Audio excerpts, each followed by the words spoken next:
शुक्लाम्बरधरं विष्णुं शशिवर्णं चतुर्भुजं प्रसन्नवदनं ध्यायेत् सर्वविघ्नोपशान्तये। गुरुर्ब्रह्मा गुरुर्विष्णु गुरुर्देवो महेश्वरः गुरुः साक्षात् परब्रह्म तस्मै श्रीगुरवे नमः। सरस्वती नमस्तुभ्यं वरदे कामरूपिणी विद्यारम्भं करिष्यामि ಸಿದ್ಧಿರ್ಭವತು ಮೇ ಸದಾ. ಹರಿ ಓಂ. ಎಲ್ಲರಿಗೂ ಶುಭೋದಯ, ಶುಭ ಮುಂಜಾನೆ. ದಿವ್ಯವಾದ, ಭವ್ಯವಾದ, ನಿತ್ಯ ನೂತನವಾದ, ಅತಿ ಅದ್ಭುತವಾದ, ಅತ್ಯಂತ ಸುಂದರವಾದ, ಅತ್ಯಂತ ಪವಿತ್ರವಾದ, ನಮ್ಮ ಅತೀ ಸಮೀಪದಲ್ಲೇ ಇರುವಂತಹ ಈ ಸುಂದರವಾದ ದೇವಾಲಯಕ್ಕೆ, ನಮ್ಮ ಒಳಗೇ ಇರುವಂತಹ ಸುಂದರವಾದ ದೇವಾಲಯಕ್ಕೆ ಎಲ್ಲರಿಗೂ ಪ್ರೀತಿಯ ಆತ್ಮೀಯ ಸ್ವಾಗತ. ನನ್ನ ಗುರುವಾಗಿರುವ ಕೇರಳದ ಕಾಂಜಂಗಾಡಿನ ಆನಂದಾಶ್ರಮದ ಪಪ್ಪ ಸ್ವಾಮಿ ರಾಮದಾಸ್ ಮತ್ತು ನನ್ನ ತಾಯಿ ತಂದೆಯರ ಚರಣಾರವಿಂದಗಳಲ್ಲಿ ಕೋಟಿ ಪ್ರಣಾಮಗಳು. ಶ್ರೀ ಮಾತ್ರೇ ನಮಃ. ನಾವು ಲಲಿತಾ ಸಹಸ್ರನಾಮದ ಅರ್ಥವನ್ನು ತಿಳಿದುಕೊಳ್ಳುವ ಪ್ರಯತ್ನವನ್ನು ಮಾಡ್ತಾ ಇದ್ದೇವೆ. ಹಲವಾರು ವರ್ಷಗಳಿಂದ ಸಾಧಾರಣ ನಾವೆಲ್ಲರೂ ಕೂಡ ಇದರ ಪಠಣೆಯನ್ನು ಮಾಡ್ತಾ ಇದ್ದೇವೆ. ಅದರ ಅರ್ಥವನ್ನು ತಿಳಿದುಕೊಂಡಾಗ, ಆ ಭಾವನೆ ಮನದೊಳಗೆ ಬಂದಾಗ ಅದರ ಪರಿಣಾಮ ಅದ್ಭುತವಾಗಿರುತ್ತೆ. ಇಲ್ಲಾಂದರೆ ನಮಗೆ ಕೆಲವೊಂದು ಸಲ ಅನಿಸುತ್ತೆ, ಇಷ್ಟು ವರ್ಷಗಳ ಕಾಲ ನಾನು ಈ ಲಲಿತಾ ಸಹಸ್ರನಾಮದ ಪಠಣೆಯನ್ನು ಮಾಡ್ತಾ ಇದ್ದೇನೆ, ನನ್ನಲ್ಲಿ ಯಾವ ಬದಲಾವಣೆಯೂ ಬಂದಿಲ್ವೇ ಅಂತ ಹೇಳುವ ಒಂದು ಸಂಶಯ ನಮ್ಮನ್ನು ಕಾಡತ್ತೆ. ಹಾಗಾದರೆ ಈ ಲಲಿತಾ ಸಹಸ್ರನಾಮ ಫಲಕಾರಿ ಹೌದೋ ಅಲ್ವೋ, ಅದಕ್ಕೆ ಅದ್ಭುತ ಶಕ್ತಿ ಅಂತ ಹೇಳ್ತಾರೆ, ನನಗೆ ಹಾಗೇನು ಕಾಣೋದಿಲ್ಲ ಅಂತ ಹೇಳುವ ಭಾವನೆ ಅಥವಾ ಸಂಶಯ ನಮ್ಮಲ್ಲಿ ಮೂಡತ್ತೆ. ಯಾಕೆ ಅಂತ ಹೇಳಿದರೆ, ನಾವೆಲ್ಲರೂ ಕೂಡ ಹೆಚ್ಚಿನವರು, ಎಲ್ಲರೂ ಅಂತ ಹೇಳೋಕ್ಕಾಗಲ್ಲ, ಯಾಂತ್ರಿಕವಾಗಿ ಅದನ್ನು ಪಠಣೆ ಮಾಡ್ತಾನೇ ಬಂದಿದ್ದೇವೆ. ಭಕ್ತಿಯಿಂದ ಮಾಡಲ್ಲ ಅಂತಲ್ಲ, ಭಕ್ತಿಯಿಂದನೇ ಮಾಡ್ತಾ ಇದ್ದೇವೆ. ಆದರೆ ಆ ಭಾವನೆಗಳು ನಮ್ಮಲ್ಲಿ ಉದ್ಭವ ಆಗ್ತಾ ಇಲ್ಲ. ಯಾಕೆ ಅಂತ ಹೇಳಿದರೆ, ನಾವು ನಮ್ಮನ್ನು ಅದರ ಜೊತೆ ಜೋಡಿಸಿಕೊಂಡಿಲ್ಲ. ಲಲಿತಾ ಮಾತೆ ಅಂತ ಹೇಳಿದರೆ ಯಾರೋ ಒಬ್ಬರು, ನಾನು ಇನ್ನೊಬ್ಬರು ಅಂತ ಹೇಳುವ ಭಾವನೆಯಿಂದ ಮಾಡಿದ ಕಾರಣ ನಮಗೆ ಅದು ಫಲಕಾರಿಯಾಗದೇ ಇರಬಹುದು. ನಾವು ನೋಡಿದ್ದೇವೆ, ಈ ಲಲಿತಾ ಸಹಸ್ರನಾಮದ ರಚನೆಯನ್ನು ವಶಿನ್ಯಾದಿ ವಾಗ್ದೇವತೆಗಳು ಮಾಡಿದರು. ಅದು ಕೂಡ ಆ ಜಗನ್ಮಾತೆಯ ಆದೇಶದ ಮೇಲೆ, ತಾವೇ ತಾನಾಗಿ ಮಾಡಿಲ್ಲ. ಜಗನ್ಮಾತೆ ಅವರಿಗೆ ಆದೇಶ ಕೊಟ್ಟಾಗ ಅವರೆಲ್ಲರೂ ಸೇರಿ ಈ ಲಲಿತಾ ಸಹಸ್ರನಾಮದ ರಚನೆಯನ್ನು ಮಾಡಿ ಅದರ ಪಠಣೆಯನ್ನು ಆ ಜಗನ್ಮಾತೆಯ ದರ್ಬಾರಿನಲ್ಲಿ ಮಾಡಿದರು. ಆ ದರ್ಬಾರಿನಲ್ಲಿ ಬ್ರಹ್ಮ, ಸರಸ್ವತಿ, ವಿಷ್ಣು, ಲಕ್ಷ್ಮಿ, ರುದ್ರ, ಗೌರಿ ಇವರಲ್ಲದೆ ಇನ್ನು ಎಲ್ಲ ದೇವತೆಗಳು, ಪ್ರಮುಖ ಗಣಗಳು, ಪಿತೃದೇವತೆಯರು, ಹಾಗೆ ಋಷಿ ಮುನಿಗಳು ಎಲ್ಲರೂ ಆಸೀನರಾಗಿದ್ದರು. ಇದರ ಪಠಣೆ ಮಾಡಿದಾಗ ಜಗನ್ಮಾತೆಯ ಮನಸ್ಸು ಅದ್ಭುತವಾದ ಸಂತೋಷದಿಂದ ತುಂಬಿ ತುಳುಕಾಡ್ತಾ ಇತ್ತು. ಅದೇ ತಾನೇ ಅವಳು ಹೇಳಿರೋದು. ಹೇಗೆ ರಚನೆ ಮಾಡಬೇಕು ಅಂತ ಹೇಳಿದರೆ, ಹೇಗಿರಬೇಕು ಈ ಶ್ಲೋಕಗಳು ಅಂತ ಹೇಳಿದರೆ, ಯಾರೇ ಆಗಿರಲಿ ಇದರ ಪಠಣೆ ಮಾಡಿದಾಗ ನನ್ನ ಮನಸ್ಸು ಪರಮಾನಂದದಿಂದ ತುಂಬಿ ಹೋಗಬೇಕು ಅಂತ ಹೇಳುವ ಆದೇಶದ ಮೇರೆಗೆ ಅವರು ಇದರ ರಚನೆಯನ್ನು ಮಾಡಿದ್ದಾರೆ. ಇದನ್ನು ದರ್ಬಾರಿನಲ್ಲಿ ಕುಳಿತು ಕೇಳಿದಂತಹ ಹಯಗ್ರೀವ ಸ್ವಾಮಿಯು ಇದನ್ನು ಅಗಸ್ತ್ಯ ಮಹಾಮುನಿಗೆ ಬೋಧನೆಯನ್ನು ಮಾಡ್ತಾರೆ. ವೇದವ್ಯಾಸರು ಬ್ರಹ್ಮಾಂಡ ಪುರಾಣದಲ್ಲಿ ಇದರ ಬಗ್ಗೆ ಬರೆದು ಇದನ್ನು ತಮ್ಮ ಮಗ ಹಾಗೂ ವೈಶಂಪಾಯನ ಋಷಿ, ಮಗ ಅಂತ ಹೇಳಿದರೆ ಶುಕ ಮಹಾಮುನಿ ಹಾಗೂ ವೈಶಂಪಾಯನ ಋಷಿ ಅದ್ಭುತವಾದ ಶಿಷ್ಯ. ಅವರಿಗೆ ಇದನ್ನು ತಿಳಿಸಿಕೊಟ್ಟು ಅವರು ಇದನ್ನು ಶೌನಕಾದಿ ಮುನಿಗಳಿಗೆ ಬೋಧನೆಯನ್ನು ಮಾಡಿ ಆಮೇಲೆ ಎಲ್ಲ ಪೀಳಿಗೆಗೂ ಕೂಡ ಇದು ನಮಗೆ ಬರ್ತಾ ಇದೆ. ಪೀಳಿಗೆ ಮೇಲೆ ಪೀಳಿಗೆಗೆ ನಾವು ಇನ್ನು ಮುಂದಕ್ಕೆ ನಾವು ಕೂಡ ಇದನ್ನು ಮುಂದಿನ ಪೀಳಿಗೆಗೆ ಕೊಡುವಂಥವರಾಗಬೇಕು. ಇದು ನಮ್ಮ ಮಹತ್ತರವಾದ ಕರ್ತವ್ಯ. 1ನೆಯ ಶ್ಲೋಕದಲ್ಲಿ ಶ್ರೀಮಾತಾ ಶ್ರೀ ಮಹಾರಾಜ್ಞಿ ಶ್ರೀಮತ್ ಸಿಂಹಾಸನೇಶ್ವರಿ ಚಿದಗ್ನಿಕುಂಡ ಸಂಭೂತ ದೇವ ಕಾರ್ಯ ಸಮುದ್ಯತ ಅಂತ ನೋಡಿದೆವು. ದೇವ ಕಾರ್ಯ ಸಮುದ್ಯತ, ದೇವ ಕಾರ್ಯದಲ್ಲಿ ಯಾವಾಗ ಶುರುವಾಯಿತೋ ಚಿದಗ್ನಿಕುಂಡ ಸಂಭೂತ, ಅವಳು ಹುಟ್ಟಿದ್ದಲ್ಲ, ಜನ್ಮ ತಾಳಿದ್ದಲ್ಲ. ರಾಮ ಕೃಷ್ಣ ಇದೆಲ್ಲ ಅವತಾರ, ದೇಹವನ್ನು ಧರಿಸಿ ಬಂದಂಥದ್ದು. ಆ ಶಕ್ತಿ, ಪರಬ್ರಹ್ಮ ಶಕ್ತಿ ಅವತಾರ ತಾಳಿ ಬಂದದ್ದು ರಾಮ ಕೃಷ್ಣ ಎಲ್ಲ. ಆದರೆ ಇದು ಆವಿರ್ಭೂತಳಾಗಿದ್ದದ್ದು, ಅಂದರೆ ಜನ್ಮ ತಾಳಿದ್ದಲ್ಲ. ಆ ನಿರ್ವಿಕಾರ ನಿರ್ಗುಣ ಅರೂಪ ಶಕ್ತಿ ನಮಗೋಸ್ಕರ ಒಂದು ರೂಪವನ್ನು ತಾಳಿದವಳು. ಹುಟ್ಟಿ ಬಂದವಳಲ್ಲ, ರೂಪವನ್ನು ನಮಗೋಸ್ಕರ ತಾಳಿದವಳು. ಯಾಕೆ ಅಂತ ಹೇಳಿದರೆ, ನಾವೆಲ್ಲರೂ ದೇಹ ಅಭಿಮಾನ ಇರುವಂತಹ ವ್ಯಕ್ತಿಗಳು. ನಮ್ಮಂತಹ ಈ ದೇಹಾಭಿಮಾನ ಇರುವಂತಹ ಅಜ್ಞಾನಿಗಳಿಗೆ ಶೂನ್ಯದ ಮೇಲೆ ದೃಷ್ಟಿ ಹಾಕು, ಕೇಂದ್ರೀಕರಿಸು ಮನಸ್ಸನ್ನು ಅಂತ ಹೇಳಿದರೆ ಹೇಗೆ ಮಾಡೋದೋ ಗೊತ್ತಿಲ್ಲ. ಹಾಗಾದಾಗ ಭಗವಂತ 12ನೇ ಅಧ್ಯಾಯದಲ್ಲಿ ಭಗವದ್ಗೀತೆಯಲ್ಲಿ ಹೇಳಿರ್ತಾನೆ, ಕಷ್ಟ ಇದೆ, ಸಗುಣ ಉಪಾಸನೆ ನಿರ್ಗುಣ ಉಪಾಸನೆಯಿಂದ ಅತಿ ಸುಲಭ ಅಂತ ಹೇಳಿದ್ದಾನೆ. ಹಾಗಾಗಿ ಈ ಒಂದು ರೂಪವನ್ನು ಧರಿಸಿ ನಮಗೋಸ್ಕರ, ನಮ್ಮ ಅಭಿವೃದ್ಧಿಗೋಸ್ಕರ ಈ ಅಧ್ಯಾತ್ಮ ಪಥದಲ್ಲಿ ನಮ್ಮನ್ನು ಮೇಲಕ್ಕೆ ಎತ್ತುವುದಕ್ಕೋಸ್ಕರ ಅವಳು ಈ ರೂಪವನ್ನು ತಾಳಿ ನಮ್ಮ ಮುಂದೆ ಬರ್ತಾಳೆ. ಈ ಶ್ಲೋಕಗಳ ಮುಂದಿನ ಶ್ಲೋಕಗಳ ಅರ್ಥವನ್ನು ತಿಳಿದು ಅದರ ಪಠಣೆಯನ್ನು ಮಾಡಿದಾಗ ನಮ್ಮ ಕಣ್ಣ ಮುಂದೆ ಅವಳನ್ನು ನಾವು ಖಂಡಿತವಾಗಿಯೂ ಕಾಣಬಹುದು. ನಮ್ಮ ಮನಸ್ಸನ್ನು ಅದರ ಜೊತೆ ಜೋಡಿಸಿಕೊಳ್ಬೇಕು. ಯಾಂತ್ರಿಕವಾಗಿ ಪಠಣೆ ಮಾಡುವುದಕ್ಕೂ ಮನಸ್ಸನ್ನು ಅದರಲ್ಲಿ ಕೇಂದ್ರೀಕರಿಸಿ ಆ ಭಾವನೆಗಳನ್ನು ತಂದುಕೊಂಡು ಪಠಣೆ ಮಾಡಿದಾಗ ಇದು ತುಂಬ ವ್ಯತ್ಯಾಸ ಇದೆ. ನಮ್ಮ ಕಣ್ಣ ಮುಂದೆ ಅವಳು ಖಂಡಿತವಾಗಿಯೂ ಗೋಚರಿಸ್ತಾಳೆ. 2ನೇ ಶ್ಲೋಕ ನೋಡೋಣ. ಉದ್ಯದ್ಭಾನು ಸಹಸ್ರಾಭ ಚತುರ್ಬಾಹು ಸಮನ್ವಿತ ರಾಗಸ್ವರೂಪ ಪಾಷಾಢ್ಯ ಕ್ರೋಧಾಕಾರಾಂಕುಶೋಜ್ವಲ. ಹೇಗೆ ಅವಳು ಬರ್ತಾಳೆ, ಹೇಗೆ ಕಾಣಿಸ್ತಾಳೆ ನಮಗೆ ಅಂತ ಹೇಳೋದಕ್ಕೆ ಉದ್ಯದ್ಭಾನು ಸಹಸ್ರಾಭ. ಉದ್ಯತ್ ಸನ್ರೈಸ್ ಆಗೋದು ಅಂತ, ಉದಯಿಸುವ ಸೂರ್ಯ. ಭಾನು ಅಂತ ಹೇಳಿದರೆ ಸೂರ್ಯ. ಸಹಸ್ರಾಭ, 1-2 ಸೂರ್ಯ. ಸಹಸ್ರ ಸಾವಿರಾರು, ಸಾವಿರ ಅಂತ ಹೇಳಿದರೆ ಬರೀ ಸಾವಿರ ಅಂತಲ್ಲ, ಸಾವಿರಾರು. ಹಲವಾರು ಅಂತ ಹೇಳೋದಕ್ಕೆ ಸಾವಿರಾರು ಅಂತ ಹೇಳೋದು. ಹಲವಾರು ಸೂರ್ಯ ಒಂದೇ ಸಾರಿ ಉದಯಿಸಿದ್ರೆ ಯಾವ ಥರದ ಒಂದು ಕಿರಣ ಇರುತ್ತೆ, ಅಲ್ಲಿ ಪ್ರಕಾಶ ಇರುತ್ತೆ. ಹಾಗೆ ಈ ಜಗನ್ಮಾತೆ ಕಾಣಿಸ್ತಾ ಇದ್ದಾಳೆ. ಅಂದರೆ ಬೆಳಿಗ್ಗೆ ಸೂರ್ಯೋದಯದ ಮೊದಲೇ ಎದ್ದು ಆ ಸೂರ್ಯೋದಯ ಆಗುವಂತಹ ಆ ಘಟನೆಯನ್ನು ವೀಕ್ಷಿಸಿದರೆ ಅದ್ಭುತವಾಗಿರುತ್ತೆ ಆ ಬಣ್ಣ. ಆಮೇಲೆ ಬೆಳಿಗ್ಗೆ ಯಾರೂ ಎದ್ದಿರೋದಿಲ್ಲ, ನಿಶಬ್ದವಾದ ವಾತಾವರಣ, ಸಣ್ಣಕ್ಕೆ ಹಕ್ಕಿಗಳ ಚಿಲಿಪಿಲಿ ಕಲರವ ಇದಿದ್ದಾಗ ಈ ವೀಕ್ಷಣೆಯನ್ನು ಮಾಡಿದರೆ ಅಲ್ಲಿ ನಮಗೆ ಲಲಿತಾ ಮಾತೆ ಗೋಚರಿಸ್ತಾಳೆ. ಆ ಬಣ್ಣ ನಾವು ಅಂದ್ಕೊಳ್ತೀವಿ ಇದು ಸೂರ್ಯನ ಬಣ್ಣ, ಕೆಂಬಣ್ಣ ಅಂತ ಹೇಳಿ. ಲಲಿತಾ ಸಹಸ್ರನಾಮದಲ್ಲಿ ಏನು ಹೇಳ್ತಾರೆ ಅಂತ ಹೇಳಿದರೆ, ಇದು ಆ ಜಗನ್ಮಾತೆಯ ಬಣ್ಣ.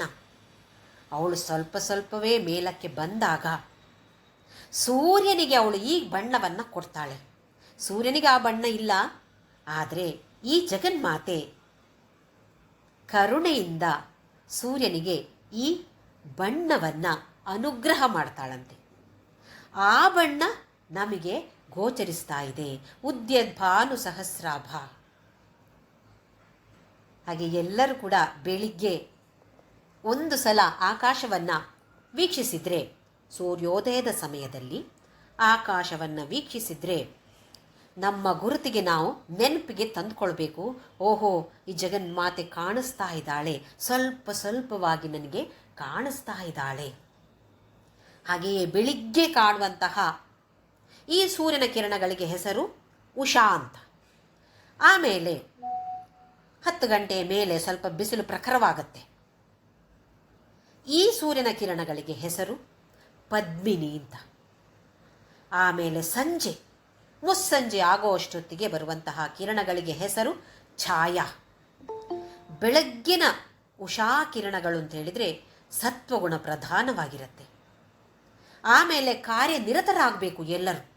ಸೂರ್ಯೋದಯ ಆದ ಮೇಲೆ ಎಲ್ಲರೂ ಕಾರ್ಯನಿರತರಾಗ್ತಾರೆ. ಆಮೇಲೆ ಮಧ್ಯಾಹ್ನದವರೆಗೆ ಬರುವಂತಹ ಕಿರಣಗಳಿಗೆ ಹೆಸರು ಪದ್ಮಿನಿ ಅಂತ ಹೇಳಿ. ಈ ಕಿರಣಗಳು ರಜೋಗುಣಗಳು ಹೆಚ್ಚಿರುತ್ತೆ ಈ ಕಿರಣಗಳಲ್ಲಿ. ಆಮೇಲೆ ಛಾಯಾ ಅಂದರೆ ಮುಸ್ಸಂಜೆಯ ಹೊತ್ತಿನಲ್ಲಿ ಬರುವಂತಹ ಸೂರ್ಯನ ಕಿರಣಗಳಿಗೆ ಹೆಸರು ಛಾಯಾ. ಇದು ತಮೋಗುಣ ಪ್ರಧಾನವಾಗಿರುತ್ತೆ. ಹಾಗಾಗಿ ಅಲ್ಲಿಂದ ಮತ್ತೆ ಸ್ವಲ್ಪ ಸ್ವಲ್ಪ ನಮಗೆ ನಿದ್ದೆ ಬರುವ ಅವಕಾಶಗಳು ಹೆಚ್ಚಿರುತ್ತೆ. ಇದು ಉದ್ಯದ್ಭಾನು ಸಹಸ್ರಾಭ.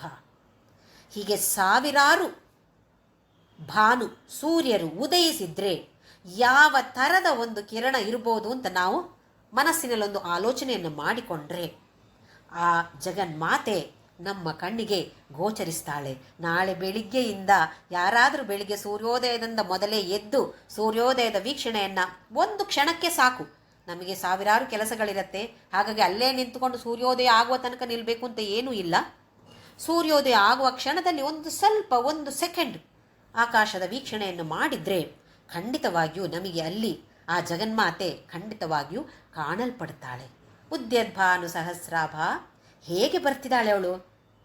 ಚತುರ್ಬಾಹು ಸಮನ್ವಿತ, 4 ಕೈಗಳನ್ನು ಹೊಂದಿದ್ದಾಳೆ ಅವಳು. ನಮಗೆಲ್ಲ 2 ಕೈ ಇರೋದು. ಹಾಗಾಗಿ ನಮಗೆ ದೇವರು ಅಂತ ಹೇಳಿದರೆ ನಮಗಿಂತ ಸ್ವಲ್ಪ ಶ್ರೇಷ್ಠವಾಗಿ ಕಾಣಬೇಕು. ಕಾಣದೇ ಇದ್ದರೆ ನಮಗೆ ನಂಬಿಕೆ ಇಲ್ಲ. ಅಂದರೆ ಫೋಟೋದಲ್ಲಿ ಆದರೂ ಇರಬೇಕು, ಶೂನ್ಯ ಅಂತೇಳಿದ್ರೆ ನಮ್ಗೆ ಅರ್ಥ ಆಗೋದಿಲ್ಲ. ಹಾಗಾಗಿ ನಮ್ಮಿಂದ ಜಾಸ್ತಿ ಅಂತೇಳಿದರೆ 4 ಕೈಯೋ 3 ತಲೆಯೋ 10 ತಲೆಯೋ ತೋರಿಸಿದ್ರೆ ಸ್ವಲ್ಪ ನಮಗೆ ಓಹೋ ಏನೋ ಒಂದು ಉತ್ಸಾಹ ಬರುತ್ತೆ. ಅದಕ್ಕೋಸ್ಕರ ಇರ್ಬೋದು 4 ಕೈಗಳು ಅಂಥೇಳಿ. ಬಾಹು ಅಂತೇಳಿದರೆ ಬಾಹುಗಳು ಅಂದರೆ ಭುಜಗಳು. ಅದು ಅಲ್ಲದೆ ಬೇರೆ ಕಾರಣ ಏನಿರ್ಬೋದು ಅಂತ ಆಲೋಚನೆ ಮಾಡಿದರೆ ಚತುರ್ಬಾಹು ಅಂತೇಳೋದು ಚತುರ್ವಿಧ ಪುರುಷಾರ್ಥವನ್ನು ಸೂಚಿಸುತ್ತೆ. ಧರ್ಮ, ಅರ್ಥ, ಕಾಮ, ಮೋಕ್ಷ. ಹಾಗೆಯೇ 4 ವರ್ಣಗಳು, ಜಾತಿ, ಬ್ರಾಹ್ಮಣ, ಕ್ಷತ್ರಿಯ, ವೈಶ್ಯ, ಶೂದ್ರ. ಇದು ಕರ್ಮ ಮತ್ತು ಗುಣಕ್ಕೆ ಅದರಿಂದಾಗಿ ವಿಭಾಗ ಮಾಡಿರುವಂಥದ್ದು. ಹುಟ್ಟಿದಾಗಿಂದ ಬಂದಂತಹ ಜಾತಿ ಅಲ್ಲ.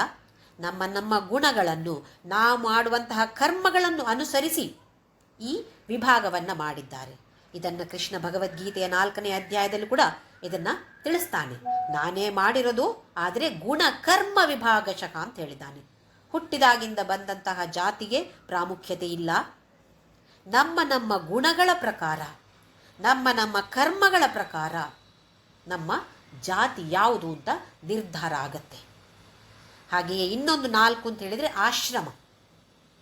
ಬ್ರಹ್ಮಚರ್ಯ ಆಶ್ರಮ, ಗೃಹಸ್ಥಾಶ್ರಮ, ವಾನಪ್ರಸ್ಥಾಶ್ರಮ, ಸನ್ಯಾಸಾಶ್ರಮ. ಇದು ಪ್ರತಿಯೊಬ್ಬ ವ್ಯಕ್ತಿಯ ಜೀವನದಲ್ಲಿ ಬರುವಂತಹ 4 ವಿಭಾಗಗಳು ಅಥವಾ ಆಶ್ರಮಗಳು. ಇದನ್ನು ಆಮೇಲೆ ಕೂಡ ವರ್ಣಾಶ್ರಮ ವಿಧಾಯಿನಿ ಅಂತ ಹೇಳ್ತಾರೆ. ಇಲ್ಲಿ ಚತುರ್ಬಾಹು ಅಂತ ಹೇಳಿದರೆ ಚತುರ್ವಿಧ ಪುರುಷಾರ್ಥ, ಹಾಗೆಯೇ ಚಾತುರ್ವರ್ಣ್ಯಂ, ಹಾಗೆಯೇ ಇನ್ನೊಂದು ಆಶ್ರಮ. ಇದಕ್ಕೋಸ್ಕರ ಚತುರ್ಬಾಹು ಸಮನ್ವಿತ ಅಂತ ಹೇಳಿರ್ಬೋದು. ಅಂದರೆ ಭುಜ ಬಲ ಇದ್ದಾಗ ವೈರಿಗಳ ಜೊತೆ ಹೋರಾಡಿ ನಮ್ಮನ್ನು ರಕ್ಷಣೆ ಮಾಡುವಂಥವಳು ಚತುರ್ಬಾಹು ಸಮನ್ವಿತ. ರಾಗಸ್ವರೂಪ ಪಾಷಾಢ್ಯ. ಮುಂದಿನೆಯ ಹೆಸರು ರಾಗಸ್ವರೂಪ ಪಾಷಾಢ್ಯ. ಯಾವ ಥರದ ರಾಗ, ಪಾಶ, ಇದು ಪಾಶ ಅಂತ ಹೇಳಿದರೆ ರಾಗ. ಇಲ್ಲಿ ರಾಗ ಅಂತ ಹೇಳಿದರೆ ಪ್ರೇಮ, ಪ್ರೇಮದ ಪಾಶ, ಪ್ರೇಮದಿಂದ ಒಂದು ಬಾಂಧವ್ಯ. ಪ್ರೇಮ ಇಲ್ಲ ಅಂತ ಆದರೆ, ಪ್ರೇಮ ಪ್ರೀತಿ ನಮ್ಮ ಜೀವನದಲ್ಲಿ ಇಲ್ಲ ಅಂತ ಆದರೆ ನಮ್ಮ ಜೀವನ ಯಾಂತ್ರಿಕ ಬದುಕಾಗ್ಬಿಡತ್ತೆ. ಹಾಗೆಯೇ ನೀರಸವಾಗಿರುತ್ತೆ. ಯಾವೊಂದು ರಸವೂ ಅದರಲ್ಲಿ ಇರೋದಿಲ್ಲ. ಇನ್ನೊಬ್ಬರನ್ನು ನಾವು ಪ್ರೀತಿಸಿದಾಗ ತಾನೇ ನಮಗೆ ಜೀವನದಲ್ಲಿ ಉತ್ಸಾಹ ಬರುವಂಥದ್ದು. ಯಾರಿಗೇ ಆಗಿರಲಿ, ಎಷ್ಟೇ ಸ್ವಾರ್ಥತೆ ತುಂಬಿರಲಿ, ಅದರಲ್ಲಿ ಪ್ರೀತಿ ಇದ್ದೇ ಇರುತ್ತೆ. ಸ್ವಲ್ಪ ಆದರೆ ಯಾರ ಮೇಲಾದರೂ ಪ್ರೀತಿ ಇದ್ದೇ ಇರುತ್ತೆ. ಪ್ರೀತಿ ಪ್ರೇಮ ಜೀವನದಲ್ಲಿ ಅತಿ ಅಗತ್ಯ. ಅದಕ್ಕೋಸ್ಕರ ಅವಳು ಈ ಬ್ರಹ್ಮಾಂಡವನ್ನೇ ಸೃಷ್ಟಿ ಮಾಡಿ ಈ ರಾಗ ಅಂತ ಹೇಳುವ ಒಂದು ಪಾಶವನ್ನು, ಪಾಶ ಅಂತ ಹೇಳಿದ್ರೆ ಒಂದು ಹಗ್ಗ ಹಾಕಿ ಎಳೆಯುವಂಥದ್ದು, ನಮ್ಮನ್ನು ಎಳಿತಾಳೆ. ಪ್ರೇಮ ಅಂತ ಹೇಳುವ ಪಾಶ ಎಲ್ಲರಿಗೂ ಬೇಕೇ ಬೇಕು. ಆದರೆ ಅದರಿಂದ ಮುಂದಕ್ಕೆ ಹೋಗಿ ನಾವೇನು ಮಾಡಿದ್ದೇವೆ, ಈ ಪ್ರೇಮ ಅಂತ ಹೇಳುವ ಪಾಶವನ್ನು ಒಂದು ವ್ಯಾಮೋಹ ಮಾಡಿಕೊಂಡಿದ್ದೇವೆ, ಒಂದು ಅಟ್ಯಾಚ್ಮೆಂಟ್ ಆಗಿ ಮಾಡಿಕೊಂಡಿದ್ದೇವೆ. ಇದರಿಂದಾಗಿ ನಮಗೆ ದುಃಖಗಳು ಕಷ್ಟಗಳು ತಪ್ಪಿದ್ದಲ್ಲ. ನಾವು ಪ್ರೇಮ ಮಾತ್ರ ಬೇಕು, ನಮಗೆ ವ್ಯಾಮೋಹ ಇರಬಾರ್ದು. ಇದನ್ನೇ ಭಗವದ್ಗೀತೆಯಲ್ಲಿ ಕೂಡ ಭಗವಂತ ಅರ್ಜುನನಿಗೆ ಬೋಧಿಸ್ತಾನೆ. ಎಲ್ಲರನ್ನು ಪ್ರೀತಿಸು, ಆದರೆ ಯಾರ ಮೇಲೆಯೂ ಕೂಡ, ಯಾವ ವಸ್ತುವಿನ ಮೇಲೆ ಕೂಡ, ಯಾವ ಪರಿಸ್ಥಿತಿಯ ಮೇಲೆಯೂ ಕೂಡ ವ್ಯಾಮೋಹವನ್ನು ಬೆಳೆಸಿಕೊಳ್ಬೇಡ ಅಂತ ಹೇಳಿದಾನೆ ಭಗವಂತ. ಹಾಗೆ ಇಲ್ಲಿ ಅವಳು ಕೂಡ ರಾಗ ಅಂತ ಹೇಳುವ ಒಂದು ಪಾಶವನ್ನು ಕೈಯಲ್ಲಿ ಹಿಡಿದುಕೊಂಡಿದ್ದಾಳೆ. ಇದಿಲ್ಲದೆ ಜೀವನ ಇಲ್ಲವೇ ಇಲ್ಲ. ಆದರೆ ದುರದೃಷ್ಟ ಅಂತ ಹೇಳಿದರೆ ನಾವು ಇದನ್ನು ವ್ಯಾಮೋಹವಾಗಿ ಮಾರ್ಪಾಡು ಮಾಡಿಕೊಂಡಿದ್ದೇವೆ. ನಮಗೆ ಸುಮ್ಮನೆ ಪ್ರೇಮ ಅಂತ ಇಲ್ಲ, ಅದು ವ್ಯಾಮೋಹವೇ. ನನ್ನ ಗಂಡ, ನನ್ನ ಹೆಂಡತಿ, ನನ್ನ ಮಕ್ಕಳು, ನನ್ನ ಕುಟುಂಬ, ನನ್ನ ದೇಶ, ಎಷ್ಟು ವ್ಯತ್ಯಾಸ ಬರುತ್ತೆ ನೋಡಿ. ಇಂಡಿಯಾ ಪಾಕಿಸ್ತಾನ ಮ್ಯಾಚ್ ಆದಾಗ, ಮೊನ್ನೆ ಆಯ್ತಲ್ವಾ ಮ್ಯಾಚ್ ಆದಾಗ, ನಮಗೆ ಭಾರತ ದೇಶ ಅಂತ ಹೇಳಿದರೆ ಭಾರಿ ಪ್ರೀತಿ. ಇಲ್ಲದೇ ಇದ್ರೆ ನಮಗೇನು ದೊಡ್ಡ ಪ್ರೀತಿ ಇಲ್ಲ. ಆ ಕ್ರಿಕೆಟ್ ಮ್ಯಾಚ್ ಆದಾಗ ನಮಗೆ ಭಾರತ ದೇಶ ಅಂದರೆ ಭಾರಿ ಪ್ರೀತಿ, ಅದುವೇ ಗೆಲ್ಲಬೇಕು. ಅಲ್ಲಿ ಹೀಗೆ ಊರು ಕಚ್ಚಿಕೊಂಡು ನೋಡ್ತಾ ಕೂತಿರ್ತಾರೆ ಜನರು ಎಲ್ಲರೂ. ಅದೇನು ಅಲ್ಲಿ ಹೋಗಿ ನೋಡೋದು ಅಲ್ಲ, ಟಿ ವಿಯಲ್ಲಿ ನೋಡೋದು. ಕುರ್ಚಿಯ ಮುಂಭಾಗದಲ್ಲಿ ಕೂತಿರ್ತಾರೆ. ಯಾರಾದರೂ ಗಲಾಟೆ ಮಾಡಿದರೆ ಶೂ ಎಷ್ಟು ಸಿಟ್ಟು ಬರುತ್ತೆ. ಅದನ್ನು ನೋಡಬೇಕಾಗಿದೆ. ಅದು ಲಾಸ್ಟ್ ಬಾಲ್ ಏನಾಗುತ್ತೋ ಅಂತ ಅತ್ಯಂತ ಕುತೂಹಲಕಾರಿಯಾದ ಪಂದ್ಯ ಆಗಿರುತ್ತೆ. ಯಾರೋ ಒಬ್ಬಲ್ಲಿ ಬ್ಯಾಟ್ ಮಾಡ್ತಾನೆ, ನಾನಲ್ಲ ಬ್ಯಾಟ್ ಮಾಡೋದು, ಯಾರೋ ಒಬ್ಬ ನಮ್ಮ ಭಾರತದ ಆಟಗಾರ. ನಮಗೆಷ್ಟು ಸಂತೋಷ, ಇಲ್ಲಿ ಎಷ್ಟು ಉದ್ವೇಗ, ಏನಾಗ್ತದೋ. ಯಾಕೆ? ನಾನು ಆಟಾಡಿದ್ದು ಅಲ್ಲ, ನನ್ನ ದೇಶದ ರೆಪ್ರೆಸೆಂಟೇಟಿವ್ ಆಡ್ತಾ ಇರೋದು. ಎಷ್ಟೊಂದು ವ್ಯಾಮೋಹ ನೋಡಿ ಅಲ್ಲಿ. ಅದೇ ನನ್ನ ದೇಶದ ಬೇರೆ ಜನರು ಉದ್ಧಾರ ಆಗಬೇಕು ಅಂತ ಹೇಳುವ ಭಾವನೆ ಇದೆಯಾ?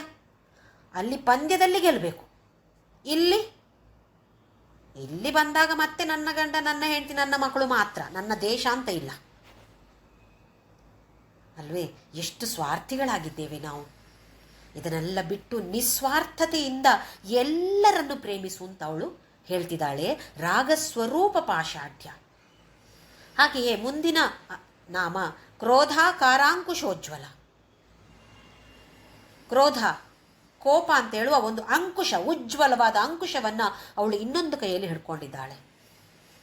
ಈಗ ತಾನೇ ಪ್ರೇಮ ಅಂತ ಹೇಳಿದೆವು, ಮತ್ತೆ ಯಾಕೆ ಕೋಪ?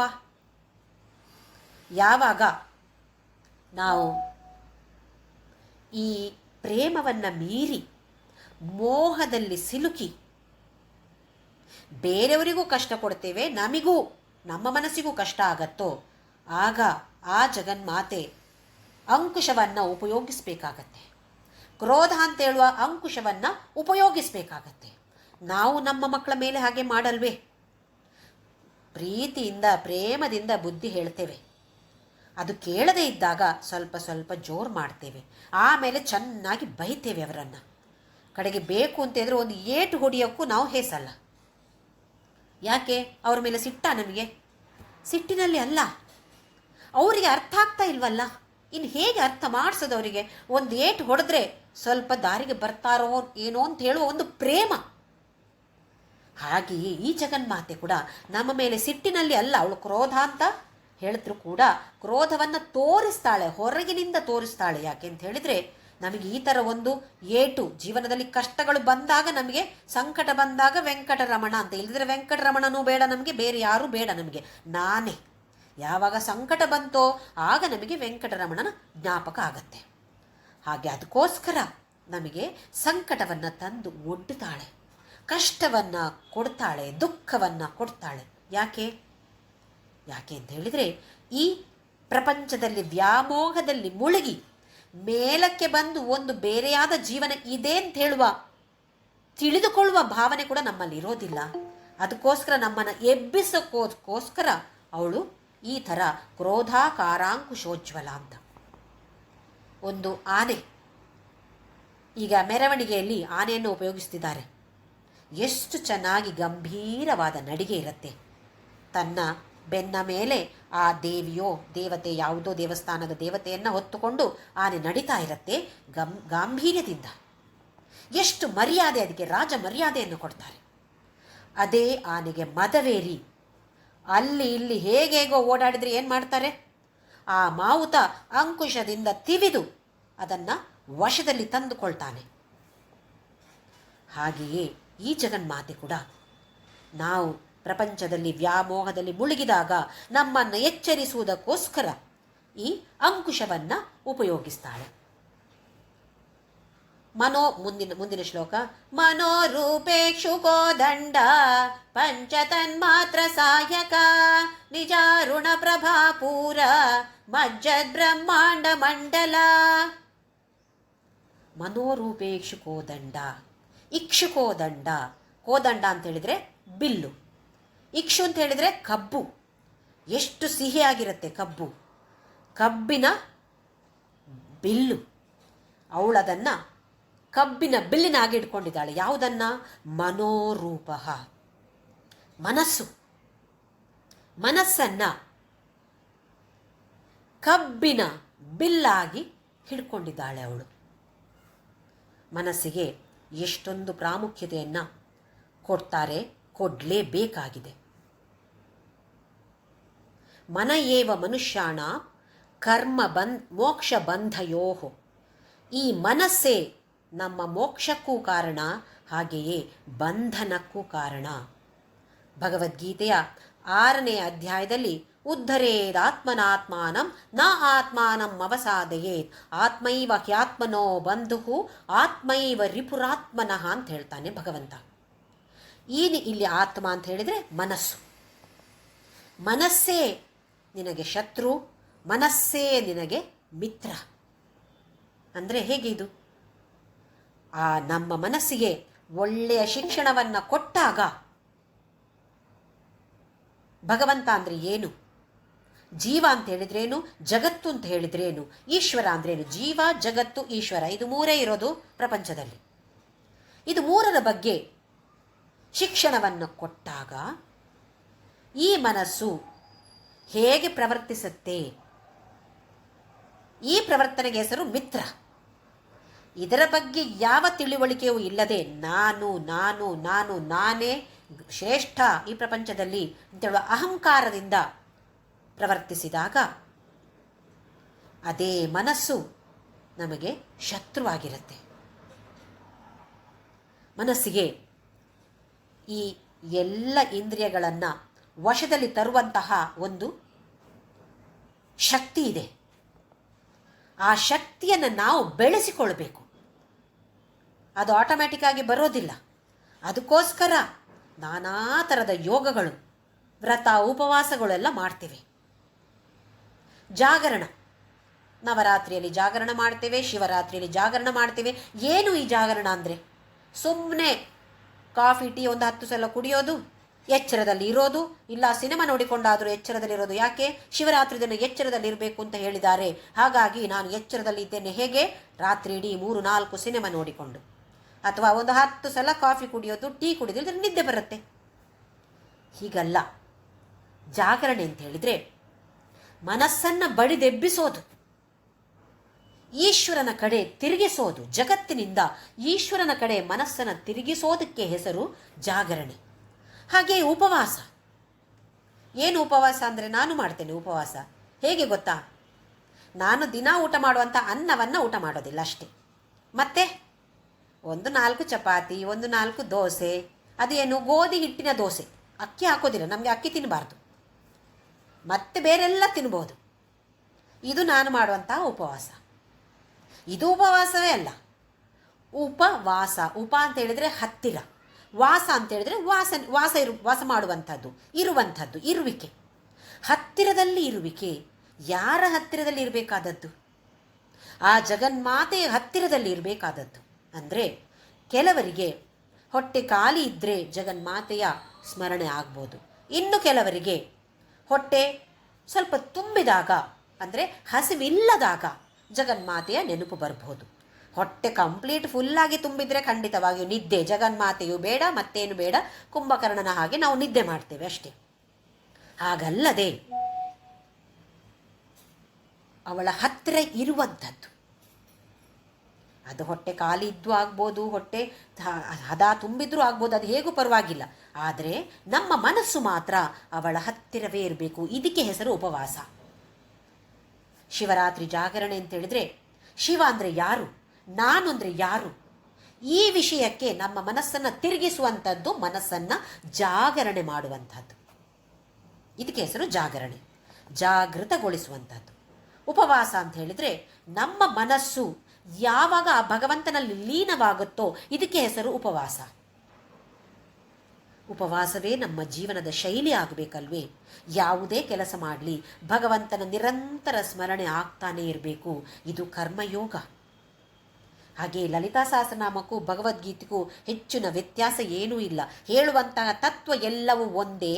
ಯಾಕೆ ಅಂತ ಹೇಳಿದರೆ ಎಲ್ಲವೂ ವೇದದ ಸಾರ. ಬ್ರಹ್ಮಾಂಡ ಪುರಾಣ ವೇದದ ಸಾರವೇ, ಭಗವದ್ಗೀತೆ ವೇದದ ಸಾರವೇ. ಹಾಗಾಗಿ ಬೇರೆ ಏನು ಇರಲಿಕ್ಕೆ ಸಾಧ್ಯವೇ ಇಲ್ಲ ಇಲ್ಲಿ. ಮನೋರೂಪೇಕ್ಷು ಕೋದಂಡ. ಇನ್ನೊಂದು ಕೋದಂಡ ರಾಮ ಅಂತ ಹೇಳ್ತೀವಿ ನೋಡಿ. ರಾಮ ಯಾವತ್ತೂ ಕೂಡ ಬಿಲ್ಲನ್ನು ಹಿಡ್ಕೊಂಡೇ ತಿರುಗ್ತಾ ಇದ್ದ. ಯಾಕೆ? ಬೇರೇನು ಕೆಲಸ ಇರಲಿಲ್ವ ಅವನಿಗೆ? ಏನನ್ನು ಸೂಚಿಸುತ್ತೆ ಅದು ಅಂತ ಹೇಳಿದರೆ ಧರ್ಮದ ಪ್ರತೀಕ. ಬಿಲ್ಲು ಅಂತ ಹೇಳೋದು ಧರ್ಮವನ್ನು ಸೂಚಿಸುತ್ತೆ. ಧರ್ಮದ ಪರಿಪಾಲನೆಯನ್ನು ಮಾಡು. ಯಾರು ಧರ್ಮದ ಪರಿಪಾಲನೆಯನ್ನು ಮಾಡ್ತಾರೋ ಅವರನ್ನು ಧರ್ಮ ರಕ್ಷಿಸುತ್ತೆ. ಧರ್ಮೋ ರಕ್ಷತಿ ರಕ್ಷಿತಃ. ಯಾರು ಧರ್ಮವನ್ನು ಅಂಥವರನ್ನು ಧರ್ಮ ರಕ್ಷಣೆ ಮಾಡತ್ತೆ. ಧರ್ಮದ ಪರಿಪಾಲನೆ ಮಾಡುವಂಥದ್ದು ನಮ್ಮೆಲ್ಲರ ಕರ್ತವ್ಯ. ಇದು ಮನೋರೂಪೇಕ್ಷು ಕೋದಂಡ. ಇಕ್ಷು ಕೋದಂಡ. ಇಕ್ಷು ಅಂತ ಹೇಳಿದ್ರೆ ಇಲ್ಲಿ ಕಬ್ಬು. ನಾವು ಕಬ್ಬಿನ ರಸ ಕುಡಿತೇವೆ. ಹೇಗೆ ಕುಡಿತೇವೆ? ಒಂದು ಕಬ್ಬನ್ನು ತುಂಡು ಮಾಡಿದ ತಕ್ಷಣ ಅದರಿಂದ ರಸ ಬರುತ್ತಾ? ಮಾವಿನ ಹಣ್ಣು ಅದರ ಸಿಪ್ಪೆ ಸುಲಿದ ತಕ್ಷಣ ಚೆನ್ನಾಗಿ ಬಲಿತಿದ್ರೆ, ಹಣ್ಣಾಗಿದ್ದರೆ ಅದರಿಂದ ತಕ್ಷಣ ಹೀಗೆ ಮಾಡಿದರೆ ರಸ ಬಂದುಬಿಡತ್ತೆ. ಕಬ್ಬು ಹಾಗೆ ಬರಲ್ವೇ?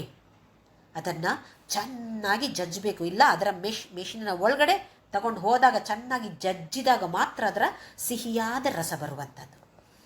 ಹಾಗೆಯೇ ನಮಗೆ ಆ ಪರಮಾತ್ಮ ದುಃಖ ಕಷ್ಟಗಳನ್ನು ಕೊಟ್ಟಾಗ ಓಹೋ ನೆನ್ಪಿಟ್ಕೊಳ್ಬೇಕು, ಇದು ಜಗನ್ಮಾತೆ ನನ್ನನ್ನು ಕಬ್ಬಿನ ಹಾಗೆ ಉಪಯೋಗಿಸ್ತಿದ್ದಾಳೆ. ಯಾವ ಥರದ ರಸ ನನ್ನಿಂದ ಹೊರಗಡೆ ಬರಬೇಕು? ಕಹಿಯಾದ ರಸವ, ಕೆಟ್ಟದಾದ ರಸವ? ಯಾಕೆ ನನಗೆ ಹೀಗೆ ಕಷ್ಟ ಕೊಡ್ತಿದ್ದಾರೆ ದೇವರು? ನಾನಿನ್ನು ದೇವರನ್ನು ನಂಬೋದೇ ಇಲ್ಲ. ಇಷ್ಟರವರೆಗೆ ಇಷ್ಟು ದಿನ ಲಲಿತಾ ಸಹಸ್ರನಾಮ ಹೇಳಿದೆ, ಇನ್ನು ಮುಂದೆ ನಾನು ಹೇಳೋದೇ ಇಲ್ಲ. ನನಗೆ ಯಾಕೆ ಇಷ್ಟು ಕಷ್ಟ ಕೊಡ್ತಾಳೆ? ಖಂಡಿತವಾಗಿಯೂ ಈ ಥರದ ಸಂಶಯ ನಮ್ಮನ್ನು ಕಾಡಲೇಬಾರ್ದು. ಇದರ ಅರ್ಥ ತಿಳಿದ್ರೆ ಇದನ್ನು ಇಷ್ಟು ವರ್ಷ ಪಠಣೆ ಮಾಡಿ ನಾನು ಅವಳು ನನಗೆ ಕಷ್ಟವೇ ಕೊಡಬಾರ್ದು ಅಂತ ಹೇಗೆ ಹೇಳ್ಬೋದು? ಕಷ್ಟ ಕೊಟ್ಟರೆ, ದುಃಖ ಕೊಟ್ಟರೆ, ಓಹೋ ನನ್ನನ್ನು ಕಬ್ಬಿನ ಜಲ್ಲೆಯಾಗಿ ಮಾಡಿ ನನ್ನಿಂದ ಯಾವ ಥರದ ರಸ ಬರುತ್ತೆ ಅಂತ ಅವಳು ನನ್ನನ್ನು ಪರೀಕ್ಷೆ ಮಾಡ್ತಿದ್ದಾಳೆ. ನಾನು ಸಿಹಿಯಾದ ರಸವನ್ನೇ ಕೊಡ್ತೇನೆ. ಕಹಿಯಾದ ರಸ ನನ್ನಿಂದ ಬರೋಕ್ಕೆ ಸಾಧ್ಯವೇ ಇಲ್ಲ.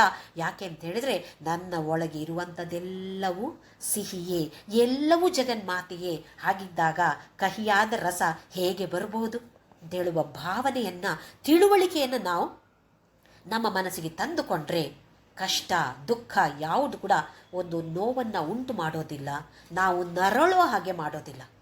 ಕಷ್ಟ ದುಃಖ ಸುಖ ಇದೆಲ್ಲವೂ ನಮ್ಮ ಕರ್ಮದ ಫಲಗಳು, ನಾವೇ ಮಾಡಿದ ಕರ್ಮಕ್ಕೆ ಬರುವಂತಹ ಫಲಗಳು. ಇದು ನೋವು, ದೇಹಕ್ಕಿರ್ಬೋದು ಮನಸ್ಸಿಗಿರ್ಬೋದು, ಅದು ನೋವು. ಆದರೆ ಅದರಿಂದ ನರಳದೇ ಇರಬೇಕು ನಾವು.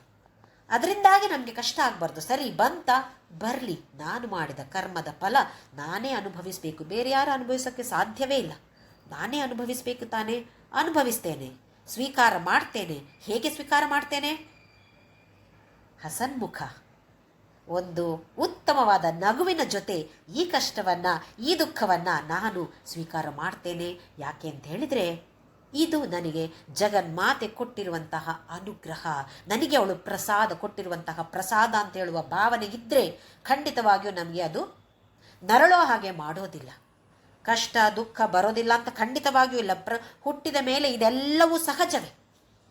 ಆದರೆ ಅದನ್ನು ಸ್ವೀಕಾರ ಮಾಡುವಂತಹ ಆ ಶಕ್ತಿಯನ್ನು ಆ ಜಗನ್ಮಾತೆ, ಕರುಣಾಮಯಿಯಾದ ಜಗನ್ಮಾತೆ ನಮಗೆ ಪ್ರಸಾದಿಸ್ತಾಳೆ. ಪಂಚತನ್ಮಾತ್ರ ಸಾಯಕ, ಪಂಚತನ್ಮಾತ್ರಗಳು, ಇದನ್ನು ಧ್ಯಾನ ಶ್ಲೋಕದಲ್ಲಿ ನೋಡಿದೆವು.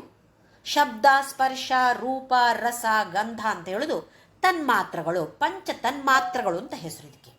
ಅಂದರೆ ನಮ್ಮ ಇಂದ್ರಿಯಗಳಿಗೆ ಬೇಕಾಗಿರುವಂತಹ ವಿಷಯ.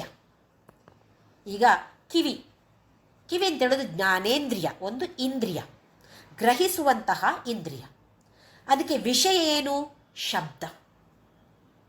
ವಿಷಯ ವಸ್ತು ಏನು? ಒಂದು ಹಾಡಿರ್ಬೋದು. ಒಂದು ಹಾಡು ವಿಷಯ ವಸ್ತು, ಶಬ್ದ ವಿಷಯ ಅಥವಾ ತನ್ಮಾತ್ರ. ಪಂಚ ತನ್ಮಾತ್ರಗಳಲ್ಲಿ ಒಂದು ಶಬ್ದ. ನಾವು ಹೊರಗಿನ ಈ ಗದ್ದಲವನ್ನೇ ಕೇಳ್ತೇವೆ. ಯಾವಾಗ ನೋಡಿದ್ರೆ ಹೊರಗೆ ಏನೋ ಶಬ್ದಗಳು ನಡೀತಾ ಇರುತ್ತೆ, ಅದರಲ್ಲಿಯೇ ಮುಳುಗಿದ್ದೇವೆ ನಾವು. ಒಳಗಿನ ನಾದ, ಇದನ್ನು ಕೇಳುವಂಥವರಾಗಬೇಕು ನಾವು. ಈ ತನ್ಮಾತ್ರಗಳನ್ನು ಉಪಕರಣಗಳನ್ನಾಗಿ ಉಪಯೋಗಿಸಿ ನಮ್ಮ ಈ ಅಧ್ಯಾತ್ಮ ಪಥದಲ್ಲಿ ಅಭಿವೃದ್ಧಿಯನ್ನು ಹೊಂದುವುದಕ್ಕೆ ನಾವು ಸರಿಯಾಗಿ ಉಪಯೋಗಿಸಿಕೊಳ್ಳಬೇಕು. ಅಲ್ಲಿ ಏನೋ ಹಾಡು ಬರ್ತಾ ಇದೆ, ಇಲ್ಲಿ ಅವರೇನೋ ಮಾತಾಡ್ತಾ ಇದ್ದಾರೆ, ಇನ್ನೊಬ್ರು ಜಗಳ ಆಡ್ತಿದ್ದಾರೆ, ಎಲ್ಲ ನಮಗೆ ಕಿವಿಗೆ ಬೀಳ್ತಾ ಇರುತ್ತೆ. ಯಾವುದನ್ನು ನಾವು ಗ್ರಹಿಸಿಕೊಂಡು ಯಾವುದಕ್ಕೆ ಪ್ರಾಮುಖ್ಯತೆಯನ್ನು ನಾವು ಕೊಡಬೇಕು, ಇದು ನಾವು ಗಮನದಲ್ಲಿ ಇಟ್ಕೊಳ್ಬೇಕು. ನಮಗೆ ಯಾವುದರಲ್ಲಿ ಜಾಸ್ತಿ ಗಮನ, ಅಲ್ಲಿ ಯಾರಾದರೂ ಜಗಳ ಮಾಡ್ತಾ ಇದ್ರೆ ಅಲ್ಲಿ ಹೋಗಿ ನಿಂತುಕೊಂಡು ನೋಡೋದು, ಅದು ಕೇಳೋದು, ಅವ್ರೇನು ಇನ್ನೊಬ್ಬರನ್ನ ಏನು ಬೈತಿದ್ದಾರೆ. ಆಮೇಲೆ ಅರ್ಧ ಗಂಟೆ ಅಲ್ಲಿ ನಿಂತು ಅದನ್ನು ನೋಡಿ, ಸಾಕ್ಷಿಯಾಗಿ ನೋಡಿ, ಇಲ್ಲಿ ಬಂದು ಇನ್ನೊಂದು 10 ಜನರಿಗೆ ಅವ್ರು ಹೇಗೆ ಜಗಳ ಮಾಡಿದ್ರು ಇದನ್ನು ಹೇಳುವಂಥದ್ದು ನಾವು ಭಾರಿ ಒಳ್ಳೆಯವರು. ನಾನೇ ಸ್ವತಃ ನನ್ನ ಕಣ್ಣಲ್ಲಿ ನಾನು ನೋಡಿದ್ದೇನೆ ಅಂತೇಳಿ ಇನ್ನೂ ಸ್ವಲ್ಪ ಗ್ರೇಟ್ ಅಂತ ಅನ್ನಿಸ್ಕೊಳ್ಳೋದು ಮಾಡಬಾರ್ದು ಅಂತಲ್ಲ. ಮಾಡಿದರೆ ನಾವು ಮತ್ತೆ ಪ್ರಪಂಚದಲ್ಲೇ ಮುಳುಗುವಂಥವರಾಗ್ತೇವೆ. ಅಧ್ಯಾತ್ಮ ಪದದಲ್ಲಿ ನಾವು ಮೇಲಕ್ಕೆ ಏಳಬೇಕು, ಅಭಿವೃದ್ಧಿ ಹೊಂದಬೇಕು ಅಂತ ಹೇಳುವ ಆಸೆ ಇದ್ದರೆ, ಉತ್ಸಾಹ ಇದ್ದರೆ, ಆಸಕ್ತಿ ಇದ್ದರೆ ಅದನ್ನೆಲ್ಲ ಅಲ್ಲಿಗೆ ಬಿಟ್ಟು ಬಿಡಬೇಕು. ಯಾರೋ ಜಗಳ ಮಾಡ್ತಾರೆ, ನನಗೇನಾಗಬೇಕು? ನಾನು ಯಾವ ಶಬ್ದದಲ್ಲಿ ಮುಳುಗಬೇಕು? ಒಳಗಿನಿಂದ ಬರುವಂತಹ ನಾದ, ಆ ನಾದವನ್ನು ಕೇಳುವಂಥವರಾಗಬೇಕು. ಹಾಗೆಯೇ ನೋಡಿ, ರುಚಿ, ನಾಲಿಗೆ ಎಷ್ಟು ನಮಗೆ ಅದು ಸೂಕ್ಷ್ಮ ಅಂತ ಹೇಳಿದರೆ, ಒಂದು ಸ್ವಲ್ಪ ಉಪ್ಪೋ ಖಾರವೋ ಜಾಸ್ತಿಯೋ ಕಮ್ಮಿ ಆದರೆ, ಯಬ್ಬಾ ಇದರಲ್ಲಿ ಏನು ಉಪ್ಪು ಹಾಕಿದ್ದಾರೆ ಮಾರ್ಯಾರೆ, ತಿನ್ನಲಿಕ್ಕೆ ಆಗೋದಿಲ್ಲ. ಉಪ್ಪು ಕಡಿಮೆ ಇದ್ದರೆ, ಉಪ್ಪೇ ಹಾಕಲಿಲ್ಲ ಅದಕ್ಕೆ, ನಮಗೆ ಹೇಗೆ ಮಾಡಿದರೂ ತಪ್ಪೆ. ಸ್ವಲ್ಪ ಖಾರ, ಅದರಲ್ಲೂ ಸೊಸೆ ಇನ್ನು ಏನಾದರೂ ಸ್ವಲ್ಪ ಖಾರವೋ ಕಡಿಮೆಯೋ ಜಾಸ್ತಿಯೋ ಮಾಡಿದಾಳೆ ಅಂತ ಆದರೆ ಆಯಿತು, ಮತ್ತೆ ಯುದ್ಧ, ಅಲ್ಲಿ ಮಹಾಭಾರತ ಯುದ್ಧ ಆಗಿಬಿಡತ್ತೆ ಹಲವಾರು ಮನೆಗಳಲ್ಲಿ. ಎಷ್ಟು ಪ್ರಾಮುಖ್ಯತೆಯನ್ನು ಈ ಒಂದು ರುಚಿಗೆ ಕೊಟ್ಟಿದ್ದೇವೆ ನಾವು.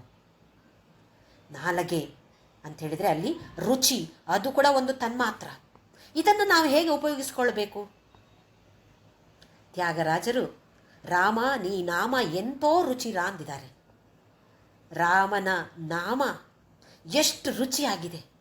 ಇದಕ್ಕೆ ಪ್ರಾಮುಖ್ಯತೆಯನ್ನು ಕೊಡ್ತೀವ ನಾವು? ಅದು ನಮಗೆ ರುಚಿ ಅಂತ ಅನ್ಸತ್ತಾ? ನಮಗೆ ನಮ್ಮ ತಿನ್ನುವಂತಹ ಖಾರ, ಹುಳಿ ಈ ಥರ ಪದಾರ್ಥಗಳೇ ನಮಗೆ ಇಷ್ಟ ಆಗೋದು. ರುಚಿ, ಎಷ್ಟು ರುಚಿ ಇತ್ತು ರಾಮನ ನಾಮ. ರುಚಿಸಬೇಡವೇ ನಮಗೆ? ಅದಕ್ಕೊಂದು ರುಚಿ ಹತ್ತಿದೆಯಾ ನಮ್ಮ ನಾಲಿಗೆಗೆ? ಇದನ್ನು ನಾವು ಗಮನಿಸಬೇಕು. ಹಾಗೆಯೇ ಸ್ಪರ್ಶ, ಏನಿದೆ ಸ್ಪರ್ಶದಲ್ಲಿ ನೋಡಿ. ಬೇಸಿಗೆ ಕಾಲದಲ್ಲಿ ಹೊರಗಡೆ ಹೋದಾಗ ತಂಪಾದ ಗಾಳಿ ಬೀಸಿದಾಗ ಆಹಾ ಎಷ್ಟು ಅದು ನಮ್ಮ ಭೌತಿಕ ದೇಹಕ್ಕೂ ಆನಂದ, ಮನಸ್ಸಿಗೂ ಎಷ್ಟು ಆಹ್ಲಾದಕರವಾಗಿರುತ್ತೆ. ಎಷ್ಟು ಖುಷಿ ಅನಿಸುತ್ತೆ ಅಲ್ವಾ? ಗಾಳಿಯ ಸ್ಪರ್ಶ. ದಿನಾ ಸ್ನಾನ ಮಾಡ್ತೇವೆ, ಆ ನೀರಿನ ಸ್ಪರ್ಶವಾದಾಗ, ಇದು ಪಂಚಭೂತಗಳಲ್ಲಿ ಒಂದು ತಾನೇ ನೀರು, ಇದರ ಸ್ಪರ್ಶವಾದಾಗ ಜಗನ್ಮಾತೆಯ ಸ್ಪರ್ಶ ಆದ ಅನುಭವ ನಮಗೆ ಆಗಬೇಕು. ಓ, ಜಗನ್ಮಾತೆ ನನ್ನನ್ನು ಸ್ಪರ್ಶ ಮಾಡ್ತಿದ್ದಾಳೆ, ನೀರಿನ ಮೂಲಕ ನನ್ನ ಸ್ಪರ್ಶ ಮಾಡ್ತಿದ್ದಾಳೆ ಅಂತ ಹೇಳುವ ಭಾವನೆಯನ್ನು ದಿನ ತಂದುಕೊಳ್ಬೋದಲ್ವ? ಅದು ಮತ್ತೆ ಸ್ನಾನ ಅಂತ ಹೇಳಿದ್ರೆ ಮತ್ತೆ ಯಾಂತ್ರಿಕವಾದ ಸ್ನಾನ ಅದು. ಹಾಗಾಗದೆ ನಮ್ಮ ದೈನಂದಿನ ಚಟುವಟಿಕೆಗಳನ್ನು ಮಾಡಿದಾಗ ಇದರಲ್ಲಿಯೂ ಆ ಜಗನ್ಮಾತೆಯನ್ನು ಕಾಣುವಂಥವರಾಗಬೇಕು ನಾವು. ಪಂಚ ತನ್ಮಾತ್ರ ಸಹಾಯಕ. ಈ ಪಂಚ ತನ್ಮಾತ್ರಗಳನ್ನು ಅವಳು ತನ್ನ ಕೈಯಲ್ಲಿ ಒಂದು ಹೂವಿನ ಗೊಂಚಲಿನ ಹಾಗೆ ಹಿಡ್ಕೊಂಡಿದ್ದಾಳೆ, ಬಾಣಗಳಾಗಿ ಹಿಡ್ಕೊಂಡಿದ್ದಾಳೆ. ಕೋದಂಡ ಯಾವುದು? ಮನಸ್ಸು ಅಂತ ಹೇಳೋದು ಕೋದಂಡ ಅಥವಾ ಬಿಲ್ಲು. ಅದಕ್ಕೆ ಬಾಣಗಳು ಈ ವಿಷಯ, ಶಬ್ದ, ಸ್ಪರ್ಶ, ರೂಪ, ರಸ, ಗಂಧ ಅಂತ ಹೇಳುವ 5 ತನ್ಮಾತ್ರಗಳನ್ನು ಅವಳು 5 ಹೂಗಳಾಗಿ ಅದನ್ನು ಬಾಣಗಳಾಗಿ ತನ್ನ ಕೈಯಲ್ಲಿ ಹಿಡ್ಕೊಂಡಿದ್ದಾಳೆ. ಅಂದರೆ ಮನಸ್ಸಿನ ಮೂಲಕ ಈ 5 ತನ್ಮಾತ್ರಗಳನ್ನು, ಅದರ ಜೊತೆ ಇಂದ್ರಿಯಗಳನ್ನು ನಮ್ಮ ವಶದಲ್ಲಿ ನಾವು ಇಟ್ಟುಕೊಳ್ಳುವಂಥವರಾಗಬೇಕು. ಅವಳು ಹಾಗೆ ಮಾಡ್ತಿದ್ದಾಳೆ. ನಮ್ಮ ಗುರಿ ಏನಿವಾಗ? ಅವಳ ಥರ ಆಗೋದು. ಅಹಮಿತ್ಯೇವ ವಿಭಾವಯೇ ಭವಾನೀಂ ಅಂಥೇಳಿ ನಾವು ಧ್ಯಾನ ಶ್ಲೋಕದಲ್ಲಿ ಧ್ಯಾನ ಮಾಡಿದೆವು. ನಾನೇ ನೀನು ಅಂತ ಹೇಳೋದಿದ್ರೆ, ನಾನು ನೀನಾಗಬೇಕು ಅಂತ ಇದ್ದರೆ ಏನು ಮಾಡಬೇಕು? ನಾನು ಅವಳೇನು ಮಾಡ್ತಿದ್ದಾಳೋ ಅದನ್ನು ಅರಿತುಕೊಂಡು ಸ್ವಲ್ಪವಾದರೂ ಅವಳ ಥರ ಆಗೋ ಹಾಗೆ ನಾವು ಮಾಡಬೇಕು. ನಮಗೆಲ್ರಿಗೊಬ್ಬರು ರೋಲ್ ಮಾಡೆಲ್ ಅಂತ ಇರ್ತಾರೆ ನೋಡಿ. ಹೆಚ್ಚಿನವರಿಗೆ ಕೇಳಿದರೆ ಶಾರುಖ್ ಖಾನ್, ಐಶ್ವರ್ಯ ರೈ ಇವರೆಲ್ಲ ರೋಲ್ ಮಾಡೆಲ್ಸ್ ಅಂತ ಮಕ್ಕಳೆಲ್ಲ ಹೇಳುವಂಥವರಾಗಿದ್ದಾರೆ ಈಗ. ಹಾಗಾಗದೆ ಈ ಥರ ಜಗನ್ಮಾತೆಯೇ ನನಗೆ ಆದರ್ಶ. ನಾನು ಯಾರ ಹಾಗೆ ಆಗಬೇಕು ಅಂತ ಹೇಳಿದರೆ ಆ ಜಗನ್ಮಾತೆಯ ಹಾಗೆ ನಾನು ಆಗಬೇಕು. ಈ ಥರದ ಭಾವನೆಗಳನ್ನು ನಮ್ಮಲ್ಲಿ ನಾವು ಬೆಳೆಸಿಕೊಂಡು ನಮ್ಮ ಮುಂದಿನ ಪೀಳಿಗೆಗೂ ಕೂಡ ಈ ಥರದ ಭಾವನೆಗಳು ಬರುವಂತೆ ಖಂಡಿತವಾಗಿಯೂ ನಾವೆಲ್ಲರೂ ಮಾಡೋಣ. ಮುಂದಿನ ಶ್ಲೋಕ. ನಿಜಾರುಣ ಪ್ರಭಾಪೂರ ಮಜ್ಜದ್ ಬ್ರಹ್ಮಾಂಡ ಮಂಡಲ. 3ನೇ ಶ್ಲೋಕದ ಕೊನೆಯ ಭಾಗ. ನಿಜಾರುಣ ಪ್ರಭಾಪೂರ ಮಜ್ಜದ್ ಬ್ರಹ್ಮಾಂಡ ಮಂಡಲ. ನಿಜ ಅರುಣ ಪ್ರಭಾ. ಅರುಣ ಅಂತ ಹೇಳಿದರೆ ನಾವು ನೋಡಿದೆವು, ಚೈತನ್ಯ, ಜ್ಞಾನ, ಪವಿತ್ರತೆ ಇದೆಲ್ಲವನ್ನು ಸೂಚಿಸುತ್ತೆ. ಅರುಣ ಅಂತ ಹೇಳುವ ಬಣ್ಣ. ನಿಜ ಅರುಣ ನಿಜವಾದ ಚೈತನ್ಯ. ಪ್ರಭಾಪೂರ ಮಜ್ಜದ್ ಬ್ರಹ್ಮಾಂಡ ಮಂಡಲ. ಮಜ್ಜನ ಹೇಗಿದೆ ಅಂತ ಹೇಳಿದರೆ ಆ ಜಗನ್ಮಾತೆಯ ಬಣ್ಣದಲ್ಲಿ ಇಡೀ ಬ್ರಹ್ಮಾಂಡವೇ ಮಜ್ಜನ ಮಾಡ್ತಿದೆ ಅಥವಾ ಮುಳುಗಿ ಹೋಗಿದೆ. ಇದು ನಮಗೆ ಒಂದು ಬ್ರೇಕ್ ತೆಗೆದುಕೊಳ್ಳುವಂತಹ ಒಂದು ವಾಕ್ಯ. ಹೇಳ್ತಾ ಉದ್ದಕ್ಕೆ ಹೇಳ್ತಾ ಶ್ರೀಮಾತ ಶ್ರೀಮಹಾರಾಜ್ಞಿ ಮನಸ್ಸಲ್ಲಿ ತಿರುಗಾಡ್ತಾ ಇರುತ್ತೆ. ಉದ್ದಕ್ಕೆ ಹೇಳ್ತಾ ಹೋಗುವ ಬದಲು ಮಧ್ಯದಲ್ಲಿ ಸ್ವಲ್ಪ ಎಲ್ಲ ಹೆಸರಿನ ಅರ್ಥ ನೆನಪಾಗದೇ ಇರ್ಬೋದು. ಆದರೆ ಅಲ್ಲಲ್ಲಿ ಒಂದು ಸ್ವಲ್ಪ ಹೊತ್ತು, ಒಂದು ಕ್ಷಣ ನಿಂತು ಏನಾಗ್ತಾ ಇದೆ ಇಲ್ಲಿ? ನಿಜಾರುಣ ಪ್ರಭಾಪೂರ ಮಜ್ಜದ್ ಬ್ರಹ್ಮಾಂಡ ಮಂಡಲ. ಇಡೀ ಬ್ರಹ್ಮಾಂಡ ಮಂಡಲವೇ ಈ ಜಗನ್ಮಾತೆಯ ಕಿರಣಗಳಲ್ಲಿ ಮುಳುಗಿ ಹೋಗಿದೆ. ಅಂದರೆ ಎಲ್ಲ ಕಡೆ ಜಗನ್ಮಾತೆಯೇ ತುಂಬಿದ್ದಾಳೆ. ಜಗನ್ಮಾತೆ ಅಲ್ಲದೆ ಈ ಪ್ರಪಂಚದಲ್ಲಿ ಇನ್ನೇನೂ ಇಲ್ಲ. ನಾವು ಅಂದ್ಕೊಳ್ಬೋದು, ನನಗೆ ಇವರು ಇಷ್ಟ, ನನಗೆ ಇಂಥ ವ್ಯಕ್ತಿ ಕಂಡ್ರೆ ಆಗೋದಿಲ್ಲ, ದ್ವೇಷಿಸ್ತೇನೆ ನಾನು. ಎಲ್ಲರಲ್ಲಿಯೂ ಇರುವಂಥವಳು ಆ ಜಗನ್ಮಾತೆಯೇ, ಬೇರೆ ಯಾರೂ ಇಲ್ಲ ಇಲ್ಲಿ. ಈ ಭಾವನೆಯನ್ನು ಬೆಳೆಸಿಕೊಳ್ಳೋದಕ್ಕೆ ಸ್ವಲ್ಪವಾಗಿ ಮಧ್ಯದಲ್ಲಿ ಒಂದು ಶಾರ್ಟ್ ಬ್ರೇಕ್ ಅಂತ ಹೇಳ್ತಾರೆ ನೋಡಿ ಎಲ್ಲ ಕಡೆ. ಹಾಗೆ ನಾವು ಕೂಡ ಒಂದು ಬ್ರೇಕ್ ತಗೊಂಡು ಒಂದು ಸ್ವಲ್ಪ ಅವಳ ಬಗ್ಗೆ ಆಲೋಚನೆಯನ್ನು ನಾವು ಮಾಡುವಂಥವರಾಗಬೇಕು. ಅಂದರೆ ಹೇಳ್ತಾ ನಮ್ಮಷ್ಟಕ್ಕೆ ನಾವೊಂದು ನಾನೆಲ್ಲಿ ಕೂತಿದ್ದೇನೆ, ನಾವು ಕೂತ ಜಾಗ ಬಿಟ್ಟು ಒಂದು ಸಮುದ್ರದ ತೀರದಲ್ಲಿಯೋ ನದಿ ತೀರದಲ್ಲಿಯೋ ಕೂತಿದ್ದೇನೆ. ಆಹಾ, ಎಷ್ಟು ಚೆನ್ನಾಗಿರುವ ಅಲೆಗಳ ಶಬ್ದ ಕೇಳ್ತಾ ಇದೆ, ಹಕ್ಕಿಗಳ ಕಲರವ ಕೇಳ್ತಾ ಇದೆ, ಸೂರ್ಯೋದಯ ಆಗ್ತಾ ಇದೆ ಅಥವಾ ಸೂರ್ಯಾಸ್ತಮಾನ ಆಗ್ತಾ ಇದೆ. ಈ ಸಮಯದಲ್ಲಿ ನಾನು ಅಲ್ಲಿದ್ದರೆ ಹೇಗಿರ್ಬೋದು, ಯಾವ ಥರದ ಶಬ್ದ ಕೇಳ್ತಾ ಇರ್ಬೋದು, ಇದನ್ನೆಲ್ಲ ನಾವು ಒಂದು ಸಲ ನಮ್ಮ ಮನಸ್ಸಿಗೆ ತಂದುಕೊಂಡು ಒಂದು ಸಲ ಮತ್ತೆ ಕಣ್ಣನ್ನು ಮುಚ್ಚಿ ಧ್ಯಾನ ಮಗ್ನರಾಗಬೇಕು. ಒಂದು ಕ್ಷಣವಾದರೂ ಸಾಕು. ಹಾಗಾಗಿ ಈ ವಾಕ್ಯವನ್ನು ಹೇಳಿದಾಗ ಒಂದು ಸಲ ಬ್ರೇಕ್ ತಗೊಂಡು ಎಲ್ಲೋ ಒಂದು ಕಡೆ ಕೂತಿದ್ದ ಹಾಗೆ ಊಹಿಸಿಕೊಂಡು ಈ ಥರದ ನಾದ, ನಮ್ಮ ಒಳಗೆ ನಾದ ಕೇಳ್ತಾ ಇದೆ, ನನಗೆ ಹಕ್ಕಿಗಳ ಕಲರವ ಹೊರಗಿಂದ ಕೇಳ್ತಾ ಇದೆ, ಅಲೆಗಳ ಶಬ್ದ ಕೇಳ್ತಾ ಇದೆ, ಆದರೆ ನನ್ನ ಮನಸ್ಸಿನಲ್ಲಿ ಓಂಕಾರದ ನಾದ ನನ್ನ ಒಳಗಿನಿಂದ ಬರ್ತಾ ಇದೆ. ಏನೋ ಹೊರಗಡೆಯಿಂದ ಕೇಳುವ ಧ್ವನಿ ಅಲ್ಲ, ಅದು ಒಳಗಿನಿಂದ ಬರುವಂತಹ ಆ ನಾದಕ್ಕೆ ಮನಸೋಲ್ಬೇಕು. ಮುಂದೆ ಚಂಪಕಾಶೋಕ ಪುನ್ನಾಗ ಸೌಗಂಧಿಕಲ ಸತ್ಕಚ ಕುರುವಿಂದ ಮಣಿಶ್ರೇಣಿ ಕನತ್ಕೋಟೀರ ಮಂಡಿತ. ಚಂಪಕಾಶೋಕ ಪುನ್ನಾಗ ಸೌಗಂಧಿಕಲ ಸತ್ಕಚ.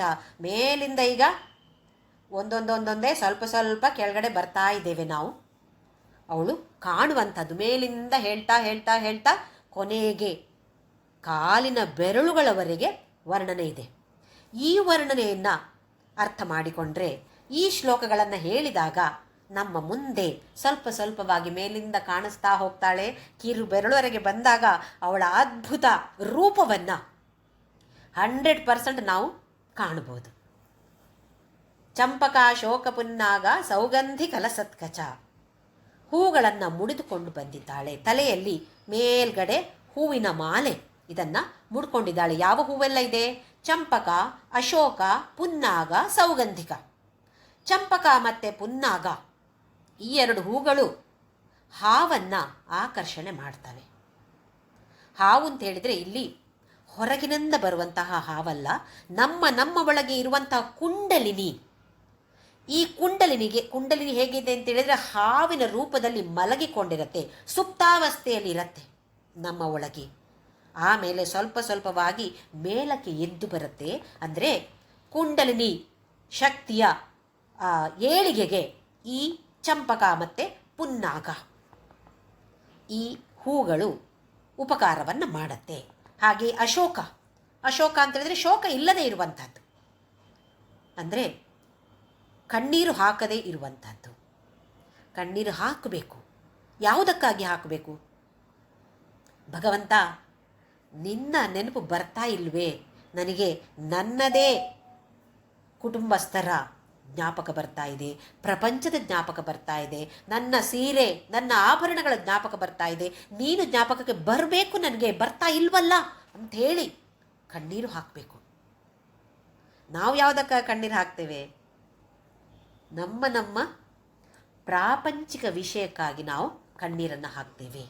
ಹಾಗಲ್ಲದೆ ಕಣ್ಣೀರು ಅದು ಆನಂದ ಬಾಷ್ಪವೂ ಇರ್ಬೋದು. ಕೆಲವೊಂದು ಭಜನೆಗಳನ್ನು ಹಾಡಿದಾಗ, ಕೆಲವೊಂದು ವಿಚಾರ ತಿಳಿದುಕೊಂಡಾಗ ಮೈಯೆಲ್ಲ ನವಿರೇಳುತ್ತೆ. ಹಾಗಿದ್ದಾಗ ಆನಂದ ಬಾಷ್ಪ ಹಾಗಾಗಬೇಕು. ಇದು ಅಶೋಕ. ಸೌಗಂಧಿಕ ಅಂತ ಹೇಳಿದ್ರೆ ಇನ್ನೊಂದು ಹೂ, ಸುಗಂಧವನ್ನು ಬೀರುವಂತಹ ಹೂ. ಇಲ್ಲಿ ಸುಗಂಧ ಬೀರೋದು ಅಂತ ಹೇಳಿದರೆ ಏನು ನಾವು ಸೆಂಟನ್ನು ಹಾಕ್ಕೊಂಡು ತಿರುಗೋದು ಅಂತಲ್ಲ. ಆದರೆ ನಮ್ಮ ಜೀವನದಲ್ಲಿ ನಮ್ಮ ವರ್ತನೆ ಹೇಗಿರಬೇಕು ಅಂತ ಹೇಳಿದರೆ ಅದು ಸುವಾಸನೆಯನ್ನು ಬೀರಬೇಕು, 4 ಜನರಿಗೆ ಉಪಕಾರ ಆಗುವಂತೆ ಇರಬೇಕು ನಮ್ಮ ಜೀವನ ಶೈಲಿ. ಇವರೊಂದ್ಸಲ ಸತ್ತೋದ್ರೆ ಸಾಕಪ್ಪ ಅಂತ ಹೇಳುವ ಆ ಥರದ ಜೀವನ ಶೈಲಿ ನಮ್ಮದಾಗಬಾರ್ದು. ನಾವು ಇನ್ನೊಬ್ಬರ ಮನೆಗೆ ಹೋದರೆ, ಓಹೋ ಬರಲಿ ಇವರು ಇನ್ನೂ ಬರಲಿ, ಇವರ ಜೊತೆ ಇನ್ನೂ ನನಗೆ ಮಾತಾಡಬೇಕು ಅಂತ ಹೇಳುವ ಭಾವನೆ ಅವರಿಗೆ ಬೇರೆಯವರಿಗೆ ಬರಬೇಕು. ಆ ಥರದಲ್ಲಿರಬೇಕು ನಮ್ಮ ವರ್ತನೆ. ಇನ್ನೊಂದು ಈ ಸೌಗಂಧಿಕ ಅಂತ ಹೇಳೋದು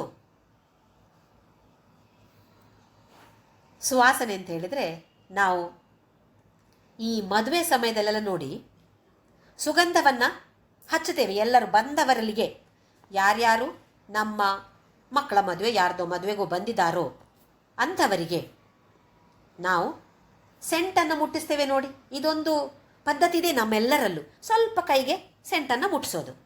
ಯಾಕೆ ಅಂತ ನಮಗೆ ಗೊತ್ತಿಲ್ಲ, ಮುಟ್ಟಿಸೋಂತ ಅಲ್ಲಿ ಪುರೋಹಿತರು ಹೇಳ್ತಾರೆ, ನಾವು ಮುಟ್ಟಿಸ್ತೇವೆ. ಹಾಗಲ್ಲ, ಅದಕ್ಕೆ ಎಲ್ಲ ನಮ್ಮ ಯಾವುದೇ ಆಚರಣೆಯು ಕಾರಣವಿಲ್ಲದೆ ಬಂದಿಲ್ಲ, ಎಲ್ಲದಕ್ಕೂ ಕಾರಣ ಇದ್ದೇ ಇದೆ. ಇದರಲ್ಲಿ ಏನು ಅಂತ ಹೇಳಿದರೆ, ಈ ಥರದ ಸುವಾಸನೆ ಇದ್ದಾಗ ಅಲ್ಲಿ ದೈವಿ ಶಕ್ತಿಗಳ ಆಕರ್ಷಣೆ ಆಗತ್ತೆ. ದೈವಿ ಶಕ್ತಿಗಳು ತನ್ನಿಂತಾನಾಗಿ ಅಲ್ಲಿ ಬಂದು ಬಿಡ್ತವೆ. ಈ ಬಂದಂತಹ ವ್ಯಕ್ತಿಗಳು ಆ ದೈವಿ ಶಕ್ತಿ ಇದ್ದಾಗ, ವಧೂವರರನ್ನು ಹರಸಿದಾಗ ಅದು ಎಷ್ಟು ಪರಿಣಾಮಕಾರಿಯಾಗತ್ತೆ. ಆ ವರ ಅಂತ ಹೇಳಿದರೆ ಹುಡುಗ ಅಂತಲ್ಲ, ಕೊಟ್ಟಿರುವಂತಹ ಆ ಅನುಗ್ರಹ, ಆಶೀರ್ವಾದ.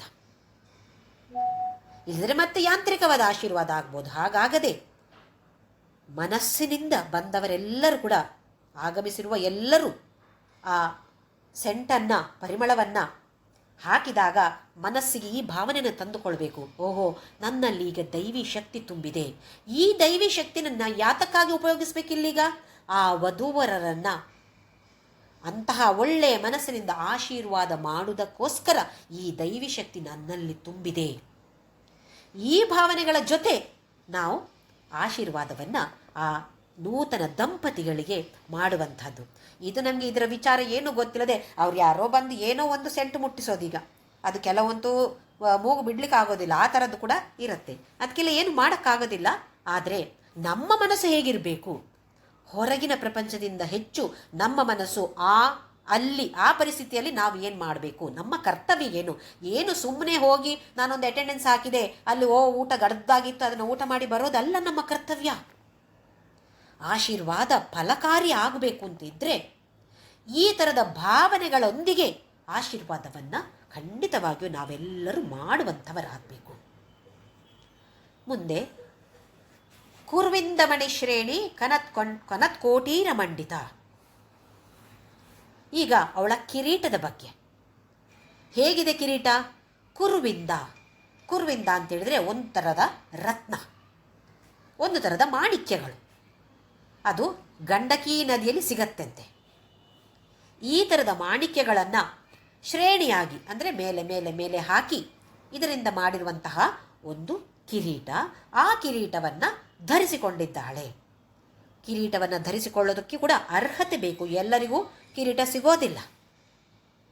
ಅಷ್ಟಮಿ ಚಂದ್ರ ವಿಭ್ರಾಜ ದಲಿಕ ಸ್ಥಳ ಶೋಭಿತ.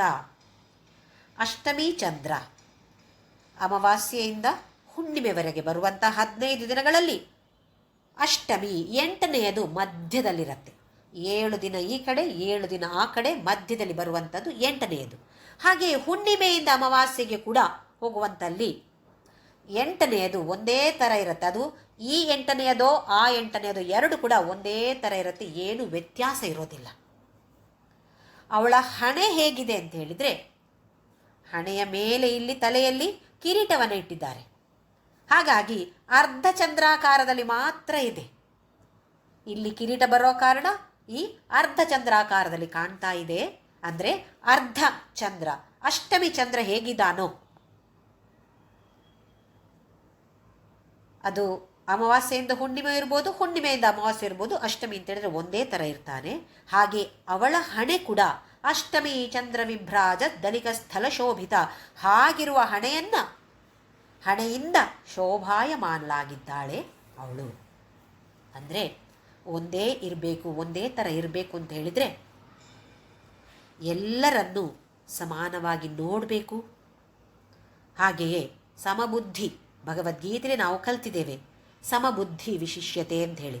ವಿಶಿಷ್ಟವಾದ ಬುದ್ಧಿ ಇದು ಸಮಾನತಾ, ಎಲ್ಲರೂ ಸಮಾನರೇ.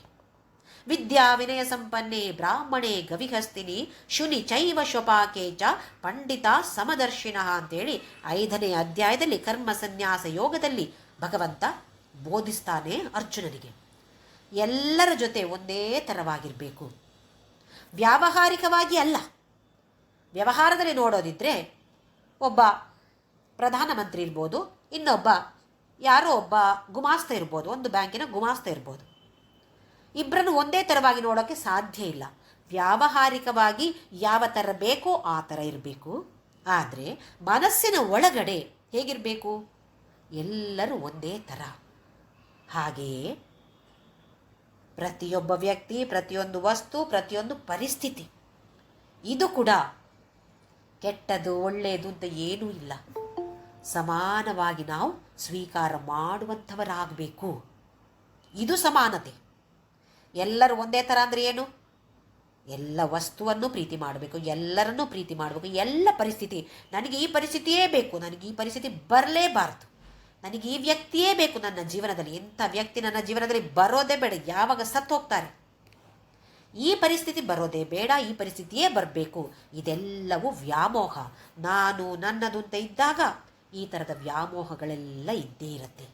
ಅದರಿಂದಾಗಿ ಪ್ರೇಮ ಬೇಕು, ಆದರೆ ಮೋಹ ವ್ಯಾಮೋಹ ಇರಲೇಬಾರ್ದು. ಅಂದರೆ ಸಮಾನ ಬುದ್ಧಿ ಅವಳಿಗೆ ಇಲ್ಲಿ ಈ ಥರ ಅಷ್ಟಮಿ ಚಂದ್ರದಾಗಿ ಅವಳಿದ್ದಾಳೆ, ಹಾಗೆ ನಾವು ಕೂಡ ಸಮಾನತೆಯನ್ನು ಈ ನಮ್ಮ ಜೀವನದಲ್ಲಿ ಕಾಣುವಂಥವರಾಗಬೇಕು. ಮುಂದೆ ಮುಖಚಂದ್ರ ಕಲಂಕಾಭ ಮೃಗನಾಭಿವಿಶೇಷಕ. ಅವಳ ಮುಖದಲ್ಲಿ ಬೊಟ್ಟು, ಯಾವುದರ ಬೊಟ್ಟು ಹಾಕ್ಕೊಂಡಿದ್ದಾಳೆ ಅವಳು? ಮೃಗನಾಭಿ. ಮೃಗ ಅಂತ ಹೇಳಿದ್ರೆ ಕಸ್ತೂರಿ ಮೃಗ. ಕಸ್ತೂರಿ ಮೃಗದ ನಾಭಿಯಿಂದ ಸ್ರವಿಸುವಂತಹ ಒಂದು ದ್ರವವನ್ನು ಉಪಯೋಗಿಸಿ ಬೊಟ್ಟು ಹಾಕ್ತಾ ಇದ್ದಾಳೆ. ಎಷ್ಟು ಪರಿಮಳವಾದ ಸುಗಂಧವನ್ನು ಬೀರ್ತಾ ಇದೆ ಆ ಬೊಟ್ಟು. ನಮ್ಮಲ್ಲಿಗೆ ಬೊಟ್ಟು ಹಾಕೋ ಫ್ಯಾಷನು ಇಲ್ಲ. ಎಲ್ಲ ಬೊಟ್ಟು ಹಾಕದೇ ಇದ್ದರೆ ನಮಗೆ ಫ್ಯಾಷನ್. ಆದರೆ ಇದರ ಹಿಂದೆ ಎಲ್ಲ ಅರ್ಥ ಇದೆ. ಅರ್ಥ ಇಲ್ಲದೆ ಯಾವ ಆಚರಣೆಯೂ ನಮ್ಮ ಸನಾತನ ಧರ್ಮದಲ್ಲಿ ಇಲ್ಲ. ಇದು ನಮ್ಮ ಸನಾತನ ಧರ್ಮದ ವೈಶಿಷ್ಟ್ಯತೆ. ಮುಖಚಂದ್ರ ಕಲಂಕ, ಆ ಚಂದ್ರನಲ್ಲಿ ಒಂದು ಕಲಂಕ, ಅದು ಕೂಡ ಎಷ್ಟು ಚೆನ್ನಾಗಿ ಕಾಣಿಸುತ್ತೆ. ನಮಗೆ ಕಂಡಾಗ ಏನೋ ಮೊಲದ ಥರ ಕಾಣಿಸುತ್ತೆ, ಒಂದೊಂದು ದಿನ ಒಂದೊಂದು ಥರ ಕಾಣಿಸುತ್ತೆ. ಅದು ಹೇಗೆ ಆ ಕಲಂಕ ಇದೆಯೋ ಅದೇ ಥರ ಎಷ್ಟು ಚೆನ್ನಾಗಿ ಕಾಣಿಸ್ತಾ ಇದೆಯೋ ಚಂದ್ರನಲ್ಲಿ, ಹಾಗೆಯೇ ಈ ಜಗನ್ಮಾತೆಯ ಹಣೆಯಲ್ಲಿ ಇರುವಂತಹ ಬೊಟ್ಟು, ಅದು ಮೃಗ, ಕಸ್ತೂರಿ ಮೃಗದ ನಾಭಿಯಿಂದ ಸ್ರವಿಸಿರುವಂತಹ ಸುಗಂಧವಾದ ದ್ರವ್ಯದಿಂದ ಮಾಡಿರುವಂತಹ ವಿಶೇಷವಾದ ಬೊಟ್ಟನ್ನು ಅವಳು ಧರಿಸಿದ್ದಾಳೆ. ವದನ ಸ್ಮರ ಮಾಂಗಲ್ಯ ಗೃಹ ತೋರಣ ಚಿಲ್ಲಿಕ. ಸ್ಮರ ಅಂತ ಹೇಳಿದರೆ ಮನ್ಮಥ. ಈ ಮನ್ಮಥನ ಮನೆ, ಅವನ ಮನೆಯ ತೋರಣ ಹೇಗಿದೆಯೋ ಹಾಗೆ ಕಾಣಿಸ್ತಾ ಇದೆ ಈ ಜಗನ್ಮಾತೆಯ ಹುಬ್ಬುಗಳು. ತಿದ್ದಿದಂತಹ ಹುಬ್ಬುಗಳು ಹೇಗಿದೆ ಅಂತ ಹೇಳಿದರೆ, ಆ ಮನ್ಮಥನ ಮನೆಯಲ್ಲಿ ನಾವು ನೋಡಿ ಹೊರಗಡೆ ತೋರಣ ಕಟ್ತೀವಲ್ಲ, ಅದು ಒಂದು ಚೆನ್ನಾಗಿ ಶೇಪಿನಲ್ಲೆಲ್ಲ ಹಾಕಿರ್ತಾರೆ, ಎಷ್ಟು ಚಂದ ಮಾಡಿರ್ತಾರೆ ಕೆಲವೊಂದು ಮನೆಯ ತೋರಣಗಳನ್ನು. ಹಾಗೆಯೇ ಮನ್ಮಥನ ಮನೆಯ ತೋರಣದ ಹಾಗೆ ಕಾಣ್ತಾ ಇದೆ ಇವಳ ತಿದ್ದಿದ ಹುಬ್ಬುಗಳು. ನಾವು ಹಾಕ್ತೇವಲ್ಲ ತೋರಣ, ಹಸಿರು ತೋರಣ, ಮಾವಿನ ಎಲೆಯ ತೋರಣ ಎಲ್ಲ ಕಟ್ತೇವೆ. ಯಾಕೆ ಹಾಕಬೇಕು ತೋರಣವನ್ನು? ಯಾಕೆ ಕಟ್ಟಬೇಕು? ಅಥವಾ ನಮ್ಮ ಹೊಸ್ತಿಲಲ್ಲಿ ಅರಿಶಿನ ಕುಂಕುಮ ಎಲ್ಲ ಹಾಕ್ತೇವೆ, ಮುಂದೆ ರಂಗೋಲಿಯನ್ನು ಹಾಕ್ತೇವೆ. ಏನಿದರ ಅರ್ಥ ಅಂದರೆ, ನಕಾರಾತ್ಮಕವಾದ ಭಾವನೆಗಳು ಹೆಚ್ಚಾಗಿ ಜಗತ್ತಿನಲ್ಲಿ ತುಂಬಿದೆ, ನಮ್ಮಲ್ಲಿಯೂ ತುಂಬಿದೆ. ಮನೆಯನ್ನು ಪ್ರವೇಶ ಮಾಡಿದಾಗ ನಮ್ಮ ಜೊತೆ ಆ ನಕಾರಾತ್ಮಕವಾದ ಭಾವನೆಗಳು, ನಮ್ಮ ಜೊತೆ ಯಾರೆಲ್ಲ ಬರ್ತಾರೋ ಅವರದ್ರೆಲ್ಲ ನಕಾರಾತ್ಮಕವಾದ ಭಾವನೆಗಳು ಕೂಡ ಜೊತೆಯಾಗಿ ಬೇಗ ಬಂದು ಪ್ರವೇಶ ಮಾಡಿ ಬಿಡತ್ತಂತೆ. ಅದಕ್ಕೋಸ್ಕರ ಅದನ್ನು, ಆ ನಕಾರಾತ್ಮಕವಾದ ಭಾವನೆಗಳನ್ನು ತಡೆಯುವುದಕ್ಕೋಸ್ಕರ ಈ ಅರಿಶಿನ ಹೊಸ್ತಿಲಿಗೆ ಹಾಕೋದು, ಅಥವಾ ತೋರಣಗಳನ್ನು ಕಟ್ಟೋದು, ರಂಗೋಲಿಯನ್ನು ಹಾಕೋದು, ಇವೆಲ್ಲವೂ ಇದಕ್ಕೋಸ್ಕರ. ನಕಾರಾತ್ಮಕವಾದ ಭಾವನೆಗಳು ಬಾರದಂತೆ ತಡೆಗಟ್ಟುವಂತಹ ನಾನಾ ಥರದ ರೀತಿಯಲ್ಲಿ ನಾವು ಮಾಡುವಂಥದ್ದು. ವಕ್ರಲಕ್ಷ್ಮೀ ಪರಿವಾಹ ಚಲನ್ಮೀನಾಭಲೋಚನ. ಮೀನಾಭಲೋಚನ, ವಕ್ರಲಕ್ಷ್ಮೀ ಪರಿವಾಹ. ಪರಿವಾಹ ಅಂದರೆ ಪ್ರವಾಹ. ಪ್ರವಾಹದಾಗೆ ನದಿ ಹರಿತಾ ಇದ್ದರೆ, ಹುಬ್ಬಿನ ವರ್ಣನೆ ಆಯಿತು, ಈಗ ಕಣ್ಣಿನ ವರ್ಣನೆ ಮಾಡ್ತಾ ಇರೋದು. ನದಿಯಲ್ಲಿ ಪ್ರವಾಹ ಹೇಗಿದೆಯೋ ಹಾಗೆ ಈ ಮುಖ ಅಂತ ಹೇಳೋದು ದೊಡ್ಡ ನದಿಯಾಗೆ, ಅದರಲ್ಲಿ ಮೀನಿನ ಹಾಗೆ ಕಾಣ್ತಾ ಇದೆ ಆ ಕಣ್ಣುಗಳು. ಅದಕ್ಕೆ ಅವಳಿಗೆ ಮೀನಾಕ್ಷಿ ಅಂತ ಹೆಸರು. ಮಧುರೆ ಮೀನಾಕ್ಷಿ ಅಂದರೆ ಮೀನುಗಳು ಕಣ್ಣನ್ನು ಮುಚ್ಚೋದೇ ಇಲ್ಲಂತೆ. ಹಾಗೆಯೇ ಜಗನ್ಮಾತೆ ಕೂಡ ಕಣ್ಣನ್ನು ಮುಚ್ಚೋದೇ ಇಲ್ಲ. ಕಣ್ಣು ಮುಚ್ಚಿದರೆ ನಮ್ಮನ್ನು ಯಾರು ನೋಡಿಕೊಳ್ಳೋದು ಮತ್ತೆ? ಅದಕ್ಕೋಸ್ಕರ ಅವಳನ್ನು ಮೀನಿಗೆ ಹೋಲಿಸಿ ಮೀನಾಕ್ಷಿ ಅಂಥೇಳಿ ಅವಳಿಗೆ ಹೆಸರಿಟ್ರು. ಆಮೇಲೆ ಈ ಮಕ್ಕಳನ್ನು ತಾಯಿ ಹೇಗೆ ನೋಡಿಕೊಳ್ತಾಳೆ ಅಂತ ಹೇಳೋದಕ್ಕೆ ನಾನಾ ರೀತಿ. ಅದರಲ್ಲಿ ಕೂರ್ಮನ್ಯಾಯ ಅಂತ ಇದೆ. ಅಂದರೆ ಆಮೆ ತನ್ನ ಮಕ್ಕಳನ್ನು ದಡದಲ್ಲಿಟ್ಟುಬಿಟ್ಟು ನೀರಲ್ಲಿದ್ದರೂ ಕೂಡ ಆ ದೃಷ್ಟಿ ಮನಸ್ಸೆಲ್ಲ ಆ ಮಕ್ಕಳ ಮೇಲೆ ಮರಿಗಳ ಮೇಲೆ ಇಟ್ಟು ಆ ಮರಿಗಳನ್ನು ಕಾಪಾಡುತ್ತಂತೆ. ಹಾಗೆಯೇ ಆ ತಾಯಿ ಕೂಡ, ಜಗನ್ಮಾತೆ ಕೂಡ, ನಾವು ತಾಯಿಯ ಹೊಟ್ಟೆಯಲ್ಲಿದ್ದಾಗ ನಮ್ಮನ್ನು ಯಾರು ಕಾಪಾಡಿದ್ರು? ಅವಳೇ ತಾನೇ ಕಾಪಾಡಿದ್ದು. ಹೊರಗಡೆ ಬಂದ ನಂತರವೂ ಕೂಡ ನಮ್ಮನ್ನು ಕಾಪಾಡುವವಳು ಆ ಜಗನ್ಮಾತೆಯೇ. ಒಂದು ಮಾತೆಯನ್ನು ಸೃಷ್ಟಿ ಮಾಡಿ ಆ ಮಾತೆಯ ಮೂಲಕ ನಮ್ಮ ರಕ್ಷಣೆಯನ್ನು ಮಾಡುವಂಥದ್ದು ಆ ಜಗನ್ಮಾತೆ. ಆಮೇಲೆ ಒಂದನೆಯದು ಕೂರ್ಮನ್ಯಾಯ, ಎರಡನೆಯದು ಮಾರ್ಜಾಲ ನ್ಯಾಯ. ಅಂದರೆ ಬೆಕ್ಕು ತನ್ನ ಮರಿಗಳನ್ನು ಕಚ್ಚಿ ಹಿಡಿದುಕೊಂಡು ಬೇರೆ ಬೇರೆ ಕಡೆ ಸ್ಥಳ ಬದಲಾಯಿಸುತ್ತೆ. ಇದು ನಮಗೆಲ್ಲರಿಗೂ ತಿಳಿದಂತಹ ವಿಷಯ. ಹಾಗೆ ಈ ಜಗನ್ಮಾತೆ ಕೂಡ ನಮ್ಮನ್ನು ಬೇರೆ ಬೇರೆ ಪರಿಸ್ಥಿತಿಯಲ್ಲಿ ಇಡ್ತಾಳೆ, ಕಚ್ಚಿ ಇಡ್ತಾಳೆ. ಆ ತಾಯಿ ಬೆಕ್ಕು ಮರಿ ಬೆಕ್ಕನ್ನು ಎತ್ತಿದಾಗ ಅದಕ್ಕೆ ನೋವಾಗದ ಹಾಗೆ ಕಚ್ಚಿ ಎತ್ತತ್ತೆ. ಅದೇ ಹಲ್ಲಿನಿಂದ ಇಲಿಯನ್ನು ತಿನ್ನತ್ತೆ. ಆದರೆ ಉಪಯೋಗಿಸುವ ರೀತಿ ನೋಡಿ ಹೇಗಿರುತ್ತೆ ಅಂತ. ಹಾಗೆಯೇ ಈ ಮಾರ್ಜಾಲ ನ್ಯಾಯದ ಹಾಗೆ ಆ ಜಗನ್ಮಾತೆ ನಮ್ಮ ರಕ್ಷಣೆಯನ್ನು ಮಾಡ್ತಾಳೆ. ಮೂರನೇದು ಮರ್ಕಟ ನ್ಯಾಯ. ಮರ್ಕಟ ಅಂತೇಳಿದರೆ ಮಂಗ ಹೇಗೆ ತನ್ನ ಮರಿಯನ್ನು ತಗೊಂಡೋಗುತ್ತೆ? ಆ ಮರಿ ತಾಯಿಯನ್ನು ಗಟ್ಟಿಯಾಗಿ ಹಿಡ್ಕೊಳ್ಬೇಕು. ತಾಯಿ ಹಿಡ್ಕೊಳ್ಳೋದಿಲ್ಲ, ಮರಿ ಹಿಡ್ಕೊಳ್ಳೋದು. ಹಾಗೆ ನಾವೀಗ ಏನು ಮಾಡಬೇಕು? ಹೊಟ್ಟೆಯಲ್ಲಿದ್ದಾಗ ಅವಳು ನೋಡಿಕೊಂಡ್ಲು, ಆಮೇಲೆ ಅವಳು ರಕ್ಷಣೆ ಮಾಡಿದ್ಲು, ಆಮೇಲೆ ನಮ್ಮನ್ನು ಬೇರೆ ಬೇರೆ ಬೇರೆ ಬೇರೆ ಪರಿಸ್ಥಿತಿಯಲ್ಲಿ ಇಟ್ಲು. ಈಗ ಮೂರನೇದಾಗಿ ನಾವೇನು ಮಾಡಬೇಕು? ಅವಳನ್ನು ಗಟ್ಟಿಯಾಗಿ ಹಿಡ್ಕೊಳ್ಬೇಕು. ಅವಳ ಪಾದವನ್ನು ಬಿಡದೆ ಗಟ್ಟಿಯಾಗಿ ಹಿಡ್ಕೊಂಡ್ರೆ ಅವಳ ಜೊತೆ ನಾವು ಹೋಗ್ತಾ ಇರ್ತೇವೆ. ಇದು ಮರ್ಕಟ ನ್ಯಾಯ. ಇನ್ನು ಕೊನೆಯದಾಗಿ ಮೀನ ನ್ಯಾಯ ಅಂತ ಹೇಳಿದರೆ, ತಾಯಿ ಮೀನು ಮುಂದೆ ಹೋದಾಗೆ ಪುಟ್ಟ ಮರಿಗಳು ಅದರ ಹಿಂದೆ ಹೋಗ್ತಾ ಇರುತ್ತೆ. ಗಮನಿಸಿದ್ರೋ ಇಲ್ವೋ? ಇನ್ನೊಂದ್ಸಲ ನೋಡಿದಾಗ ಗಮನಿಸಿ. ತಾಯಿ ಮೀನು ಹೋದ ಹಿಂದೆಯೇ ಎಲ್ಲ ಮೀನುಗಳು ಹೋಗ್ತಾ ಇರುತ್ತೆ. ಅದು ಎಲ್ಲಿ ಹೋಗುತ್ತೋ ಅಂತ ಅವರು ಆಲೋಚನೆ ಮಾಡೋದೇ ಇಲ್ಲ, ಅವರ ಹಿಂದೆ ಹೋಗೋದು. ಹಾಗೆಯೇ ನಮಗೆ ಕೂಡ ಕೊನೆಯದಾಗಿ ಏನು ಅಂತೇಳಿದರೆ, ಎಲ್ಲವನ್ನ ಬಿಟ್ಟು ನೀನೇ ಅಂಥೇಳಿ ಶರಣಾಗತಿ. ನೀನು ಹೇಗೆ ತಗೊಂಡು ಹೋದ್ಯೋ ನನ್ನನ್ನು, ಹಾಗೆ ನಾನು ಹೋಗ್ತೇನೆ, ಇದರಲ್ಲಿ ನನಗೆ ಯಾವ ಸಂಶಯವೂ ಇಲ್ಲ. ಇದು ಕೊನೆಯದಾಗಿ ಬರುವಂತಹ ಮೀನ ನ್ಯಾಯ. ಕೂರ್ಮ ನ್ಯಾಯ, ಮಾರ್ಜಾಲ ನ್ಯಾಯ, ಮರ್ಕಟ ನ್ಯಾಯ, ಮೀನ ನ್ಯಾಯ ಅಂಥೇಳಿ ಕೊನೆಯದು ಶರಣಾಗತಿ. ಎಲ್ಲಿ ಬೇಕಾದರೂ ನೀನು ಹೇಗೆ ಹೋಗು, ನಾನು ನಿನ್ನ ಹಿಂದೆ ಬರ್ತೇನೆ, ನಿನ್ನನ್ನೇ ನಾನು ಫಾಲೋ ಮಾಡ್ತೇನೆ. ಅಂದರೆ ಲಲಿತಾ ಸಹಸ್ರನಾಮದ ಅರ್ಥ ತಿಳಿದುಕೊಂಡು ನಿನ್ನ ಹಾಗೆ ನಾನು ಆಗುವಂತಹ ಪ್ರಯತ್ನವನ್ನು ಮಾಡ್ತೇನೆ. ಇಷ್ಟಾದರೂ ನಾವು ಪ್ರಯತ್ನ ಮಾಡಬೇಕು ತಾನೇ.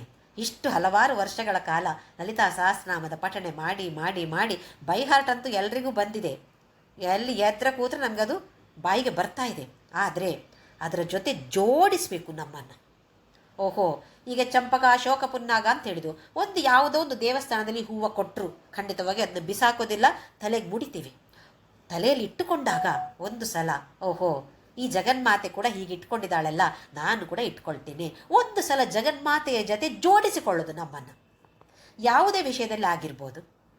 ಒಂದು ಸಲ ಜಗನ್ಮಾತೆಯ ಜೊತೆ ನಾವು ನಮ್ಮನ್ನು ಜೋಡಿಸಿಕೊಂಡಾಗ ನಾವು ಪಠಣೆ ಮಾಡುವಂತಹ ಯಾವುದೇ ಸ್ತೋತ್ರಕ್ಕೂ ಪರಿಣಾಮ ತುಂಬ ಜಾಸ್ತಿ ಆಗಿಬಿಡತ್ತೆ. ಯಾಂತ್ರಿಕವಾಗಿ ಹೇಳೋದಿಕ್ಕೂ ಅರ್ಥ ತಿಳಿದುಕೊಂಡು ಆ ಭಾವನೆಯ ಜೊತೆ ಪಠಣೆ ಮಾಡಿದಾಗ ನಮ್ಮ ಕಣ್ಣ ಮುಂದೆ ಆ ದೇವತೆ ಕಾಣಬೇಕು. ನಮಗೆ ಕಂಡಿಲ್ಲ ಅಂತಾದರೆ ಶ್ರದ್ಧೆ ಇಲ್ಲ, ಶ್ರದ್ಧೆ ಕಡಿಮೆ ಆಗಿದೆ ಅಂಥೇಳಿ ನಾವು ತಿಳಿದುಕೊಳ್ಬೇಕು. ಶ್ರದ್ಧೆ ಇದೆಯೋ, ಆ ಭಾವನೆ ಇದೆಯೋ, ಖಂಡಿತವಾಗಿಯೂ ನಮ್ಮ ಕಣ್ಣ ಮುಂದೆ ಅವಳು ಆವಿರ್ಭೂತಳಾಗ್ತಾಳೆ. ಆ ಥರದ ವರ್ಣನೆಯನ್ನು ಅವ್ರು ಮಾಡ್ತಾ ಇದ್ದಾರೆ. ಒಂದೊಂದು ಅಂಗವನ್ನು, ತಲೆಯ ಮೇಲೆ ಹೀಗಿತ್ತು, ಆಮೇಲೆ ಇಲ್ಲಿ ಹೀಗೆ, ಹಣೆ ಹೀಗಿದೆ, ಕಿರೀಟ ಹೀಗಿದೆ, ಹುಬ್ಬು ಹೀಗಿದೆ, ಕಣ್ಣು ಹೀಗಿದೆ, ಆಮೇಲೆ ಮೂಗು ಹೀಗಿದೆ, ಕಿವಿಯ ಹಿಂದೆ ಹೂ ಮುಡ್ಕೊಂಡದ್ದು ಹೇಗಿದೆ, ಎಲ್ಲವನ್ನು ಪ್ರತಿಯೊಂದು ಅಂಗವನ್ನು ಅದ್ಭುತವಾಗಿ ವಶಿನ್ಯಾದಿ ದೇವತೆಗಳು ವರ್ಣಿಸಿದ್ದಾರೆ. ಇದರ ಉಪಯೋಗವನ್ನು ನಾವೆಲ್ಲರೂ ಪಡಿಬೇಕು ತಾನೆ. ಮತ್ತೆ ಮತ್ತೆ ಎಲ್ಲರಲ್ಲಿಯೂ ಮನಪೂರ್ವಕವಾಗಿ ಕೇಳಿಕೊಳ್ಳೋದೇನು ಅಂತ ಹೇಳಿದರೆ, ನಾವೆಲ್ಲರೂ ಲಲಿತಾ ಸಹಸ್ರನಾಮದ ಪಠಣ ಖಂಡಿತವಾಗಿಯೂ ದಿನಾ ಮಾಡುವಂಥವ, ಹೆಚ್ಚಿನವರು ದಿನ ಮಾಡ್ತೇವೆ. ಮಾಡಿದಾಗ ಯಾಂತ್ರಿಕವಾಗಿ ಮಾಡದೆ ಎಲ್ಲೋ ಒಂದು ಎರಡು ವಾಕ್ಯವಾದರೂ ಸಾಕು. ಇಡೀ ಹೇಳಿದಾಗ ನೆನಪಿಗೆ ಬಾರದೇ ಇರ್ಬೋದು, ಆ ಮಾತೆ ನೆನಪಿಗೆ ಬಾರದೇ ಇರ್ಬೋದು. ಯಾಕೆ ಅಂತೇಳಿದರೆ ನಾವು ಪ್ರಪಂಚದಲ್ಲಿ ಮುಳುಗಿರುವಂಥವರು. ಎಷ್ಟೊಂದು ಕಷ್ಟಗಳಿವೆ ನಮಗೆ, ಎಷ್ಟೊಂದು ದುಃಖಗಳಿವೆ, ಇದನ್ನೆಲ್ಲ ನಾವು ಆಲೋಚನೆ ಮಾಡ್ತಾನೇ ಇರ್ತೇವೆ. ಹಾಗಿದ್ದರೂ ಕೂಡ ಯಾವುದೋ ಒಂದು ಎರಡು ವಾಕ್ಯಗಳು ಯಾವುದು ನಮ್ಮ ಮನಸ್ಸಿಗೆ ಓಹೋ ಇದು ತುಂಬ ಚೆನ್ನಾಗಿದೆ ಅಂತ ಅನಿಸಿತ್ತೋ, ಆ ವಾಕ್ಯಗಳಲ್ಲಿ ಒಂದು ಕ್ಷಣ ನಿಂತು ಓಹೋ ಇದು ಹೀಗಿದೆಯಲ್ಲ, ಅವಳು ಹೀಗಿದ್ದಾಳಲ್ವಾ, ನಾನು ಕೂಡ ಹೀಗಾಗಬೇಕು, ಈ ಥರದ ಭಾವನೆಗಳನ್ನು ಬೆಳೆಸಿಕೊಂಡು ಪಠಣೆ ಮಾಡಿದರೆ ಅದರ ಪರಿಣಾಮ ಬೇರೆ ಯಾರು ಹೇಳಬೇಕಾಗಿಲ್ಲ, ನಮ್ಮಲ್ಲಿ ನಮಗೆ ಅನುಭವಕ್ಕೆ ಬರ್ತಾ ಹೋಗುತ್ತೆ. ಓಹೋ ನಿನ್ನೆ ಹೇಳಿದಾಗ ಈ ಥರದ ಅನುಭವ ಇರಲಿಲ್ಲ, ಇವತ್ತು ಈ ಥರದ ಅನುಭವ ಇದೆ ಅಂತ ಹೇಳಿದ್ರೆ ಒಂದು ಆನಂದ ಬಾಷ್ಪ ಬಂದುಬಿಡತ್ತೆ ಅಲ್ಲಿ. ಅದು ಆಟೋಮ್ಯಾಟಿಕ್ಕಾಗಿ ಬರುವಂಥದ್ದು, ನಾವೇನೋ ಅಳಬೇಕು ಅಂತೇಳಿ ಬರೆಸುವಂಥದ್ದಲ್ಲ.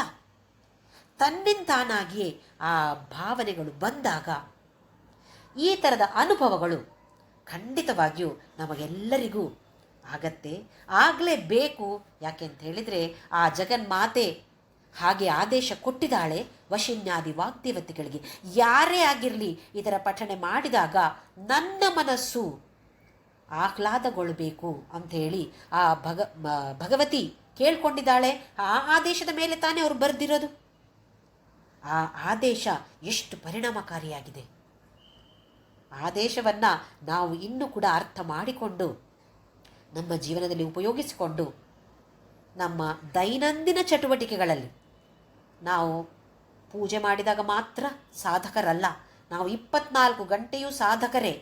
ಪೂಜೆ ಮಾಡುವಾಗಂತೂ 100% ನಮ್ಮ ಕಾನ್ಸಂಟ್ರೇಷನ್ ಅಲ್ಲಿರಬೇಕು. ಆಮೇಲೆ ಕೂಡ ಅಡಿಗೆ ಮಾಡಿದಾಗಿರ್ಬೋದು, ಯಾವುದೇ ಕೆಲಸ ಮಾಡಿದಾಗಿರ್ಬೋದು, ಸ್ವಲ್ಪವಾಗಿ ಆದರೂ ಆ ಭಗವಂತನ ಸ್ಮರಣೆ ಆಗ್ತಾನೇ ಇರಬೇಕು. ಅದಕ್ಕೋಸ್ಕರ ನಾಮಸ್ಮರಣೆ ಖಂಡಿತವಾಗಿಯೂ ಎಲ್ಲರಿಗೂ ಅತ್ಯಗತ್ಯ. ನಾಮಸ್ಮರಣೆ ಮಾಡ್ತಾ ಮಾಡ್ತಾ ಮಾಡ್ತಾ ಈ ಲಲಿತಾ ಸಹಸ್ರನಾಮದ ಅರ್ಥವನ್ನು ತಿಳಿದುಕೊಂಡು ಆ ಭಾವನೆಗಳನ್ನು ಬೆಳೆಸಿಕೊಂಡು ಪಠಣೆ ಮಾಡಿ ಈ ಅಧ್ಯಾತ್ಮ ಪಥದಲ್ಲಿ ಎಲ್ಲರೂ ಮುಂದಕ್ಕೆ ಸಾಗೋಣ. ಓಂ ಶ್ರೀರಾಮ್ ಜಯ ರಾಮ್ ಜಯ ಜಯ ರಾಮ್, ಓಂ ಶ್ರೀರಾಮ್ ಜಯ ರಾಮ್ ಜಯ ಜಯ ರಾಮ್, ಓಂ ಶ್ರೀರಾಮ್ ಜಯ ರಾಮ್ ಜಯ ಜಯ ರಾಮ್, ಓಂ ಶ್ರೀರಾಮ್ ಜಯ ರಾಮ್ ಜಯ ಜಯ ರಾಮ್, ಓಂ ಶ್ರೀರಾಮ್ ಜಯ ರಾಮ್ ಜಯ ಜಯ ರಾಮ್, ಓಂ ಶ್ರೀರಾಮ್ ಜಯ ರಾಮ್ ಜಯ ಜಯ ರಾಮ್, ಓಂ ಶ್ರೀರಾಮ್ ಜಯ ರಾಮ್ ಜಯ ಜಯ ರಾಮ್, ಓಂ ಶ್ರೀರಾಮ್ ಜಯ ರಾಮ್ ಜಯ ಜಯ ರಾಮ್, ಓಂ ಶ್ರೀರಾಮ್ ಜಯ ರಾಮ್ ಜಯ ಜಯ ರಾಮ್, ಓಂ ಶ್ರೀರಾಮ್ ಜಯ ರಾಮ್ ಜಯ ಜಯ ರಾಮ್, ಓಂ ಶ್ರೀರಾಮ್ ಜಯ ರಾಮ್ ಜಯ ಜಯ ರಾಮ್, ಓಂ ಶ್ರೀರಾಮ್ ಜಯ ರಾಮ್ ಜಯ ಜಯ ರಾಮ್. ಓಂ असतो मा सद्गमय तमसो मा ज्योतिर्गमय मृत्योर्मा अमृतं गमय. ॐ शान्ति शान्ति शान्तिः. लोका समस्ता सुखिनो भवन्तु, लोका समस्ता सुखिनो भवन्तु, लोका समस्ता सुखिनो भवन्तु. हरि ओम्.